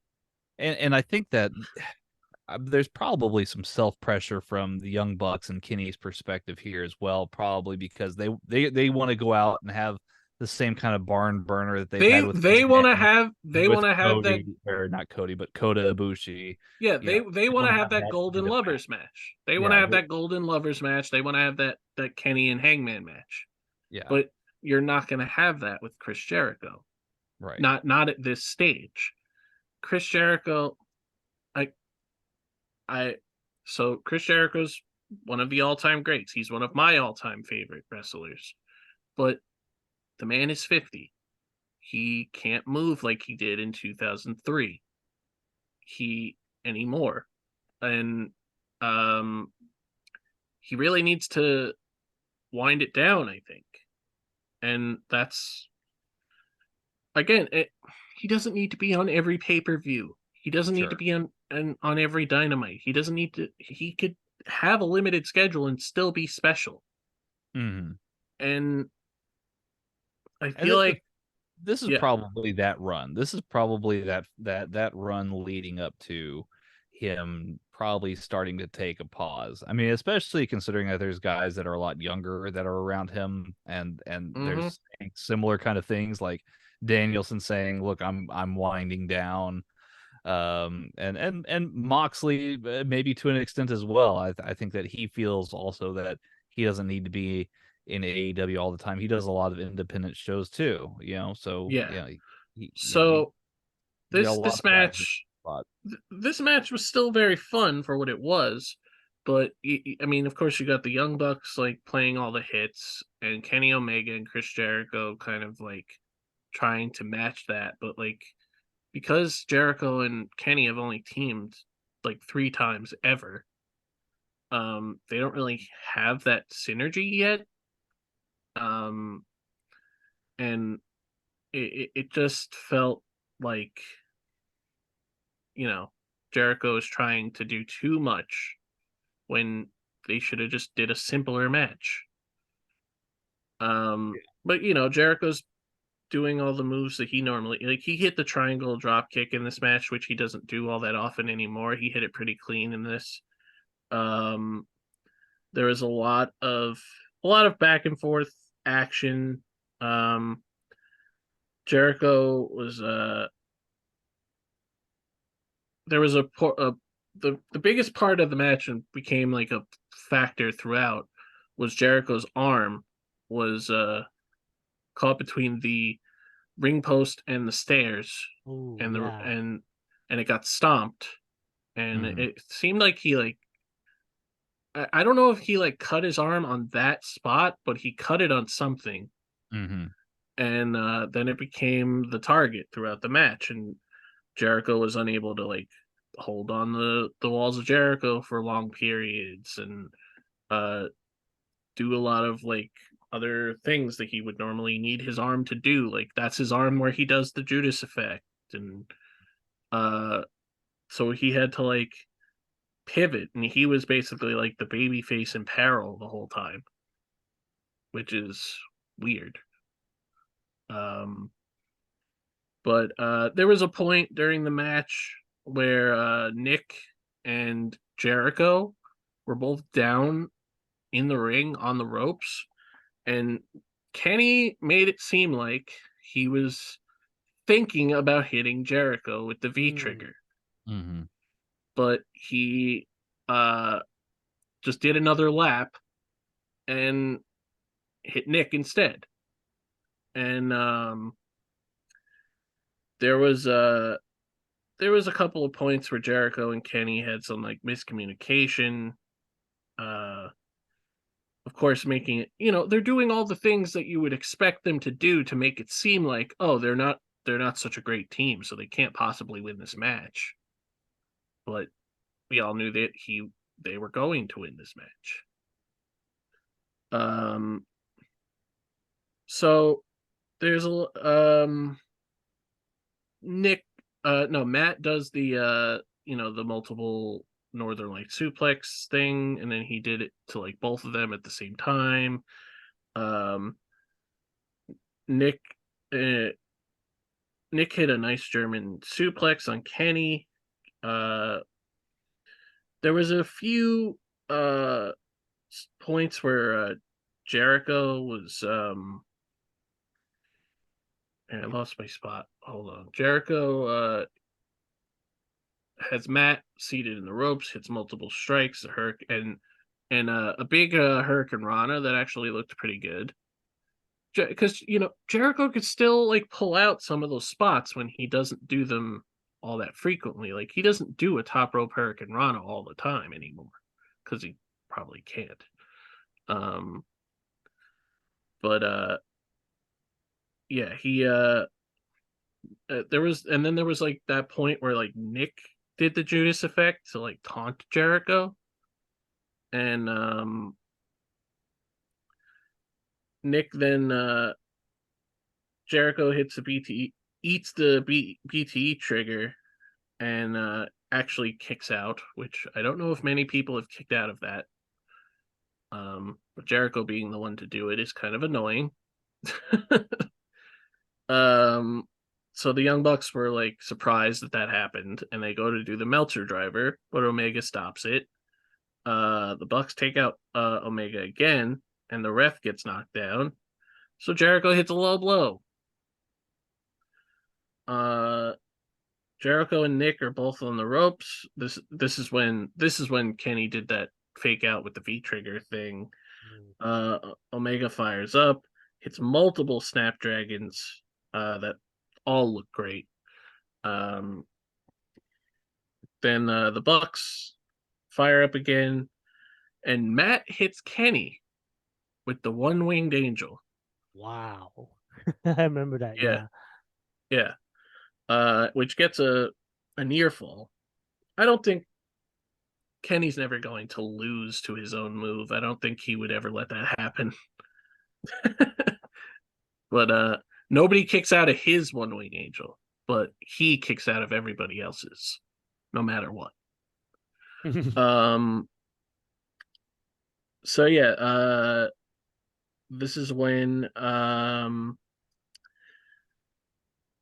they go for the Meltzer driver on Kenny this time, and Jericho intercepts it and hits Nick with a code breaker off the springboard, which was a nice spot. And eventually Matt has Jericho by himself for a BTE trigger, but Omega comes up from behind and hits a one-winged angel for the 3 count. So this leads to the Young Bucks having a temper tantrum very similar to the one that Chris Jericho had in WCW, where they were swinging chairs at the ring post and breaking things and whatever. And so the Young Bucks are going into this new temper tantrum heel gimmick thing, poking fun at the CM Punk calling everybody babies thing. And the Golden Jets, who have only had like 4 matches together ever, are now the number 1 contenders for the tag titles, even though they said in a promo when they first teamed up that they were never going for the tag titles.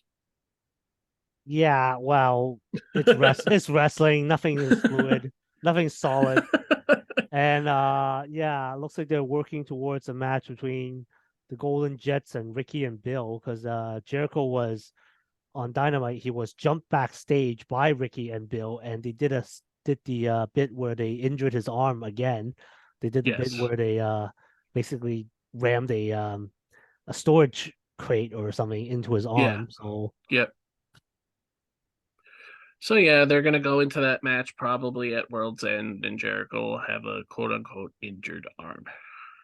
But yeah, this match was fine. Of course, as Tanner said, it was not on the level of like a Golden Lovers or Paige and Kenny match, but it was fine. It just wasn't great.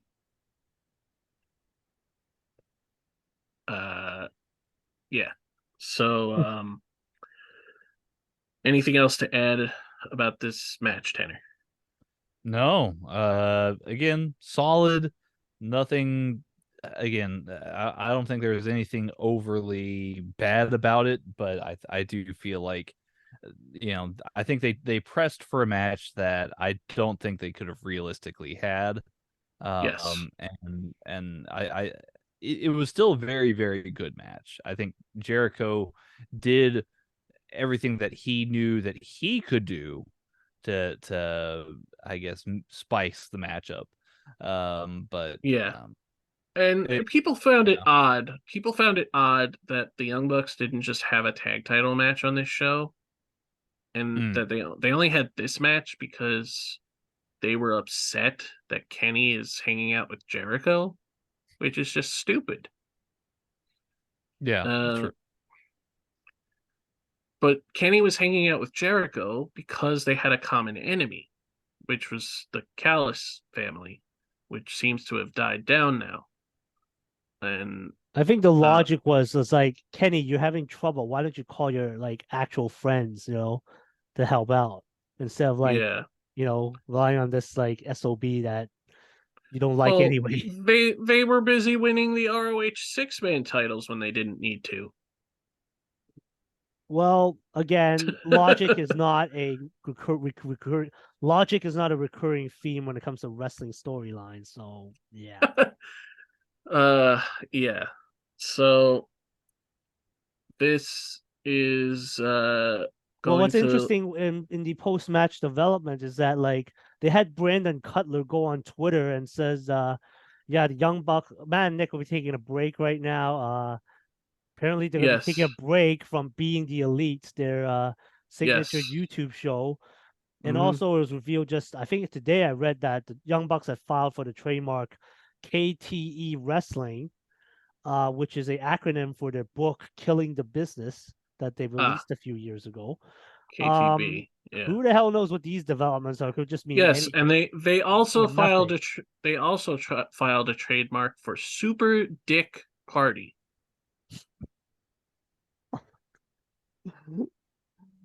All right. So Cool. I got nothing to say on that. Awesome. this is so yeah, this is of course this is a storyline. They're not going anywhere. They just signed new deals with AEW. And they're going into this temper tantrum gimmick, I guess. So we'll see where that's going, I guess. All right. So that brings us to the main event. Now, I mentioned that I would go back to some things from earlier in the show because they all played into this match. So, after the pre-show match for the ROH tag titles, the Guns attacked MJF. Samoa Joe just left and Yeah. did not come back. And As he they had just want to do. yes. That's perfectly Uh within his character. yes, so they beat the shit out of MJF with a chair to his knee. They did they just swung the chair at his knee a bunch, and they put his leg in between the chair and stomped on it, and yeah. So then they did an ambulance spot where they're loading MJF into the ambulance, and Adam Cole is there, and MJF just yells really loud, "Don't let Don't let them me take take my my title. championship!" He's just begging. He was just like emotionally Adam, distraught that he couldn't Adam. defend his title. Meanwhile, you Yes, got poor Adam Cole in a like metal boot. His leg is nowhere near two even ankle surgeries, two ankle two. surgeries. Man can't even walk. And he says, "Okay, Max, I'll do what I can." So he later goes in front of Jay Well, White and says, "I will defend the world title yes. in So his place." yeah, so we had after the very first match of the pay-per-view is when Tony Schiavone came out and had Bryce Rensburg with him, and Jay White comes out to the Guns music for some reason, and uh he says that he has like a clause in his contract where he has to be handed the belt if his opponent doesn't show up, or and he demands to be handed the championship and declared the official AEW championship. But this is when Adam Cole comes out and says that he's not going to let that happen and that he will do whatever he can to keep the belt for MJF, even if he has to wrestle on one foot. So that brings us to the main event, which at some point during the show was changed to Adam Cole versus Jay White. So Adam Cole comes out wearing the same clothes that he was wearing when he got to the building, on crutches, with his his foot in a cast. Nobody there to say anything at all. He looked more suited to be streaming live on Discord or wherever like his show like he looked like he was ready to tape an episode of Up Down Down rather than While wrestle for the world so title. while this is happening, Britt Baker is on Twitter and is like, "Why is nobody stopping this? Why? What? What is going on? Is this what he told me that he couldn't do the dishes because he couldn't stand for long periods. Like, Mhm. so yeah, that was very funny to see on social media. So Adam Cole goes to the ring on crutches and is Mhm. standing there, and Jay White comes out 100%, no scratches, no nothing. Him and the Guns get in the ring. They all start laughing. They're having a good laugh. I So was like, the why first the not? first the first problem, the first problem, why are the Guns here? They should have been banned from the building after they took out the champion in the pre-show. And that leads to, of course, the wrestling cliche of injured guy reappears after stealing ambulance. Yeah, we start hearing a Scott Steiner slash Claudia or Scott Steiner style It's a siren. It's a siren siren. from Yes. an ambulance. And I was like, oh my God. Not only is the ambulance coming back, but Max is driving the ambulance, presumably using the bad leg as the on the accelerator. So Of you're like, course. why how the hell did he get out of the hospital? So he reappears with the ambulance and he's walking down to the ring. And while he's walking down to the ring, 20 agents fly out. Oh no, don't do this. You can't do this. You can't do this. Oh my gosh. Why in the why in the, any why does it make more sense for a guy on crutches to go to the ring with nobody to stop him, but a guy who's kind of limping is being stopped by like everybody? That was also pointed out by Britt Baker. Your guy who's limping but is still jacked, your world champion in wrestling trunks, ready to go, and yet you had 20 guy agents and their mother probably come out imploring him to not go in the ring. It was like, Yes. yeah, exactly. And Britt Baker said this himself. Why are there like 20 guys trying to stop MJF when Adam is in a fucking metal boot and can't walk and nobody stopped him? At all. At all. It's Not like, not even like are we supposed to believe that AEW has terrible medical staff or like just staff in general if they're not I taking care of their wrestlers like yes. properly? So I don't understand any of this and why it's happening, because you could have just had MJF versus Jay White in a good match. Why did we Yeah. have to do this? Yeah, I honestly don't You know. you've been doing this stupid storyline building up to this match for like a month and a half where Jay stole the belt to the point where MJF had to have a match to get possession of the belt back, which also doesn't make sense because he's the champion. Hmm. Tony Khan should just walk over and be like, Jay, if you don't give the belt back, you don't get a title shot. Problem solved. Yeah, Well, I am it's trying to very remember. They did this years ago when in the last few months of Brody Lee's life that Mr. Brody Lee stole the title off of John Moxley for a bit. Uh-huh. And then they just had the match at Double or Nothing, and Moxley picked up the belt back. Yeah. This is a familiar trope where it's like, you know, the challenger will steal the belt, ooh, and he'll steal Yeah. the poor thing, and then, you know, the only way the champion can get back his actual title is at the title match, of which he is the defending champion. So the biggest problem I have with all of that is that they shouldn't have announced the match in October. Hmm. They should have waited until like the last week before this pay-per-view to announce this match if they were going to do all this crap. Because you could have built this pay-per-view up to not know who MJF is facing until Jay White had earned it or something. But yeah, all of this it just didn't need to happen. And all just because you wanted Adam Cole to be there for all of this. And like that it was just stupid. They could have just had a match. They could have just had a really good match with with MJF not pretending to be hurt.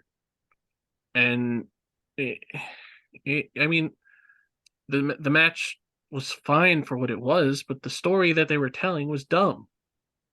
Yeah. So There were some pretty good moments in the match. So yeah. I was really impressed with MJF's elevated mule kick. I thought that was Oh yes. Yes. The cutter, the cutter Kangaroo where he, kick. the cutter to the outside was awesome, but kind of to your point, Mike, it's he's supposed to be selling this fake injury that he has, but he's leaping out of the ring, giving cutters to Jay White like that. mhm, Like it is a yeah. bit far-fetched. Yeah, so of course Jay White spends the entire match working on the knee and doing dragon screws multiple times, and they're acknowledging that Jay White has faced Tanahashi so many times that he's got to know how to do that dragon screw at this point with uh you know and it was just like there's like an avalanche uranagi which looked pretty cool by Jay White. um but yeah, MJF is just doing all of these like hope spots when he's supposed to be hurt. Like the match is nothing but hope spots. That's all it is. And I hate I both of these guys are great. I love both of these guys as performers, as wrestlers, as all around talents. But they didn't need to do this. Mm-hmm. They could have just had a match, and MJF could have just won. And you do an angle after the match. Why do we have to do an angle at the beginning of the show? Not even before the show even goes on the air. And it was just not necessary. It's gonna be And okay. yeah, I know. I feel your pain here, because I do feel like I had some pretty high expectations for this match, just based off of how both men wrestled, like just stylistically. But Yeah, at the same time, like you said, you throw these kind of wrinkles in, and it makes the match into something that it was not meant to be necessarily. I think what it comes down to is that I hate overbooking. Sure. And And I would say that if that's the case, I mean, I don't see MJF's run not being overbooked from here on out. It does feel like overbooking galore. He's had a bunch of amazing matches this year. It's yes, really Yeah. it's something that he should be very proud of.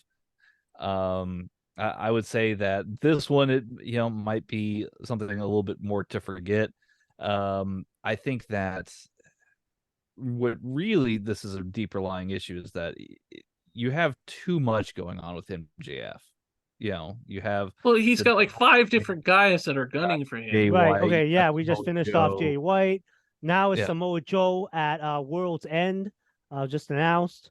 Joe now is saying he's going to be kind of watching MJF to make sure he's nice and healthy, so there's no excuse. Meanwhile, Wardlow, that psychopath, is still lurking around the ring, the Mhm. backstage. Yeah.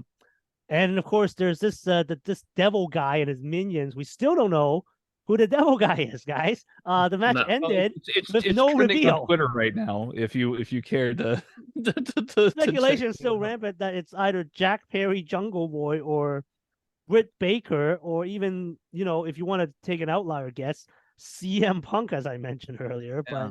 But Well, I heard as a we've Kyle O'Reilly reference earlier too. But yes, so as me and Alan have talked about in the past, the most logical thing to do here is for it to be Adam Cole, because whoever this person is in the devil mask has not appeared physically.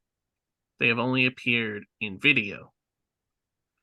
And Hmm. the people doing the the the attacks are the only ones that are appearing physically. Um, it would make the most sense. The issue with that is that if Adam Cole is as hurt as he says that he is, he's not going to be back for 6 to 7 months. Mhm. So how do you capitalize on that?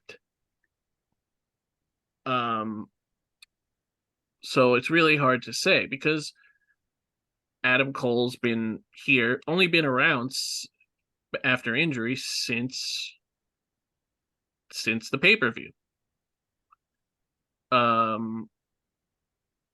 Or since Collision, I guess.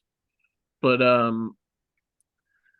so yeah, it's so then like most of the we talked about like all the bigger spots, like the cutter to the outside, the big Uranagi off the top, all the big moves that they're throwing at each other. And of course Adam Cole is sitting at ringside and throws the diamond ring into the ring, and Jay White tries to get it, and MJF uses it, and Cole goes to give him the ROH belt and the ROH tag belt, and Jay gets it and uses it and gets a near fall.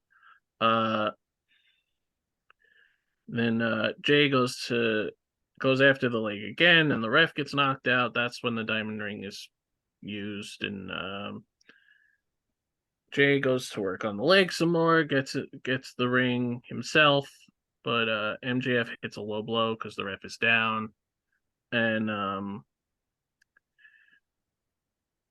takes the ring and puts it on, and that's when the guns run out again, and he hits both of the guns with the ring and then hits Jay with the ring, and after reversing out of the Blade Runner to win the match. So after this match, people are, they were on the air for a little while longer after this match, where people were fully expecting like an angle after the fact. But there was no angle. There was just celebration. And that's it. And Adam Cole is on the crutches and MJF is limping and they're walking up the ramp, and there was nothing after that. So the speculation is going to continue. Is Adam Cole the devil person who's doing the attacks? Does Roddy and the Kingdom have something to do with this? Adam Cole told Roddy that they are no longer best friends and that he is done with them. That could all be a ruse, of course. All of this could be a ruse for Adam Cole to just appear and say he's not really MJF's friend, whatever. But again, if he's as hurt as they are saying he is, how are you going to pull that off? I don't know. I mean, yeah, like the way when this devil thing started, it was Jay White getting jumped backstage by himself, which Yes. was just odd because at the time it was like, where's the rest of his Bullet Club Gold buddies? And then it was the devil attacking the Acclaimed who were friendly with MJF. So we never got what I was just confused about. We never got like a whole thing where like the devil was revealed in order to like finally convince Jay White it wasn't MJF that attacked him. But at this point, it's kind of moot. I mean, they've moved on from that storyline after the title match. And then today, everybody was saying like, oh, since Adam Cole's been around, the Devil's only appeared in videos and nothing else. Well, it's the same with Max. I mean, I made some random point on Fightful.com that like, what if the devil is just MJF's alter ego, like his, original evil bad self, right? I mean, they've never appeared together. Let's be clear about that. It's always on video, like you mentioned, he's on the video. We've never seen them in the same place at once, so it's just a speculation. But it's like at this point, it still could be anybody. It's just like there's just the way they've done this. It's like so many rumors are just floating around. I think Adam Cole, you're right, is on the inside track but we're not entirely sure. They had, Britt Baker was in a music video where she did like little devil horns, and people are like Mm-hmm. going on about how, oh, maybe that's a clue that she's the devil and not Adam, which is Yeah. also still connected to Adam. Another thing, Mm-hmm. people are saying, oh, it's Jack Perry because this is like his revenge on like not winning the world title back in for what was it, Double or I Nothing, or Nothing against Jack Perry. I think he's a great talent. I hope it's not him. it would be a bit of a dud. It'd be like, oh, that's it. That Yeah. wasn't much of a surprise. Like whoever this person is, it's got to be something that's gonna shock us all to the point where we just like our minds are blown and we just like lost complete touch of reality. And Yeah. well, So at best, we'll all be calling Tony the Booker of the Year again. and according to reports, as opposed to like when WWE was doing Retribution and they had no idea who was going to be in the masks, so they just put anybody in it to do all the segments. In this, the people who are doing the attacks are the people that are going to be revealed, Right. according to reports. Hmm.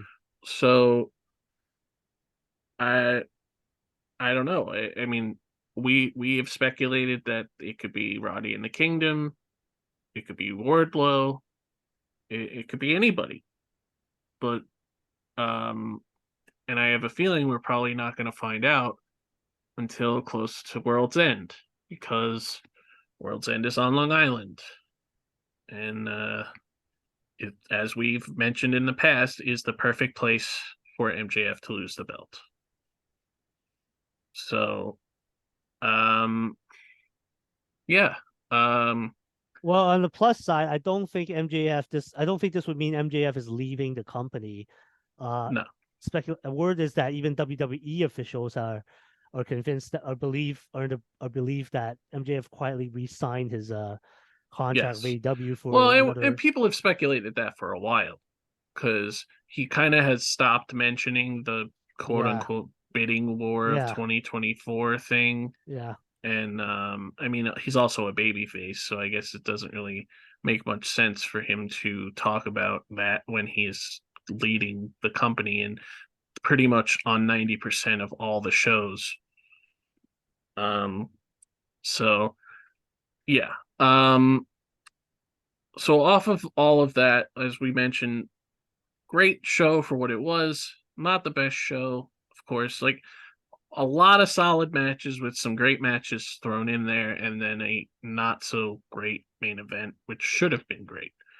But going off of that, and we've mentioned it numerous times talking throughout the show, the Continental Classic, as we've talked about a bunch, is now underway, and there are 12 participants, 2 blocks of 6, and the participants that are involved, let me just pull it up. Um, okay, so we have in the gold block, which we saw 3 matches tonight. The gold block is John Moxley, Swerve Strickland, Roosh, Mark Briscoe, Jay Lethal, and Jay White. And the blue block is Bryan Danielson, Andrade, Eddie Kingston, Brody King, Claudio, and Daniel Garcia. So, and yes, it's just like the G1, except the winner gets 3 points, draw gets 1 point, and a loss gets no points. 20-minute time limits, and no interference is permitted by anybody at all. So at some point that something's going to happen, and it's going to, something is going to happen in that case. But nonetheless, everybody in the tournament, of course, we've talked about how over and how good Swerve is right now. I feel like he has to win the gold side. And I would think, because they made such a big deal out of him even being in it, with the fact that he only has one eye right now, Bryan Danielson is probably going to win the Blue League. So yes, they talked about the championships, the New Japan Strong and the ROH World Championship, and the eventual Continental Championship, which will become a Triple Crown champion. But they've also talked about whoever wins the tournament will defend the belt in the following year. So does that mean that they're not going to defend the belt at all throughout the year? The way that it came across to me is that this is a form of consolidation, where they're Yes. consolidating the three of these championships into being more of like one title. But that seems kind of screwy considering that you're doing that to your ROH world title and a New Japan title. A New Japan belt with no New Japan participants. Yeah. So, well, and I mean, it is New Japan's stateside project, so it's not like you'd have to get like main roster New Japan Well, guys. no, I'm not saying I would expect like a Tetsuya Naito or Sure. Tanahashi or anything. I would expect like a Tom Lawler or Yeah. um a Fred Rosser because he's a big New Japan American side guy, something like that. Mhm. But yeah, I'm very curious to see how this is going to affect those belts as a whole.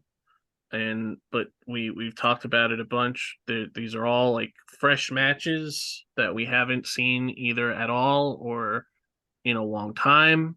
Um, I mean, like of course we've seen Danielson versus Garcia, and we've Kingston seen Claudio. Kingston and Claudio, but seeing Brody King against all these guys is going to be interesting. Seeing Andrade against all these guys is going to be interesting. Um, Seeing Daniel Garcia against the guys that he hasn't faced is going to be interesting. And yeah, I the matches we got on tonight's Dynamite time of recording, Swerve versus Jay Lethal, which was okay. It was, I mean, Jay Lethal literally was looking behind himself during his entrance because he's He's like, so used where are to my having friends? four people to help him. And it was nice to see him have a match without that. And yes, we had Roosh versus Jay White, which was great, and John Moxley versus Mark Briscoe, which was a first time ever match, which was also very fun. So this coming week we're gonna have they announced some matches for Collision and Rampage already, but I don't have them at the moment. Um, I'm pretty sure Eddie Kingston is facing Brody King in his first match. I think. I don't remember. I have to pull up the matches, but yeah. I'm looking forward to all these matches and what this tournament means for the future. And yeah, most of the people that were on this pay per view are in this tournament. So it's going to be interesting. Um, I mean, if it were up to me, like I probably wouldn't have Jay Lethal in the tournament, but that's besides the point, I guess. Um, and it is weird that we don't have a Kenny in this tournament. Um, but he's doing other things, so I get it. Um, so yeah, um, that was pretty much everything for this pay per view and what's going on in the coming weeks. The finals of the tournament will be held at World's End. Um, Still don't know if I'm going to this show. I might not. I got to figure that out. But money is tight with Yep. Yeah, the Christmas. holidays and everything. Yeah. So yes, we're gonna have Garcia versus Claudio on Collision, and yes, Kingston versus Brody King. That was those were both announced for Collision. So yeah, this was fun. Had a good time. I always have a good time talking about AEW shows, AEW pay-per-views as a whole, whether I like everything or not. I guess I'm not supposed to like everything, but No, I would love. you're not supposed to like everything. You're supposed to like what you want to like, right? Yeah, Yes. That's like it. what you like. Yeah. If Wrestling AEW has a little bit of stuff for everybody, so that's what makes it very entertaining product. Indeed. So that is going to do it for us in this one. Keep supporting us, and you can follow the show on Twitter, and go to our link tree for all of our socials and all of the ways to watch and listen to the show. Um, Alan, do you have any parting words? No. Well, a few. Interestingly enough, I just finished watching the interesting taping of the Impact Provincial Wrestling Federation out here in my local Toronto area city. That show's gonna be airing, I believe, 1 week from Thursday, November 23rd. It's kind of a weird like little throwback where they all pretend that it's 1985 and they come out wrestling in these very strange, corny gimmicks. Mm-hmm. So that was cool. That took place. I got a picture with Jordan Grace, possibly a future Knockouts World Champion. So finally got a picture with somebody besides Josh Alexander. Uh, Finally. yeah. Speaking of which, they're coming back to the same place on Saturday, December 9th, which is my birthday, but I'm hosting a party, so I won't be going live. But they're going back to the same place for Final Resolution, Impact Wrestling's final, I guess pay-per-view or not or show before they get reborn as TNA Wrestling in 2024.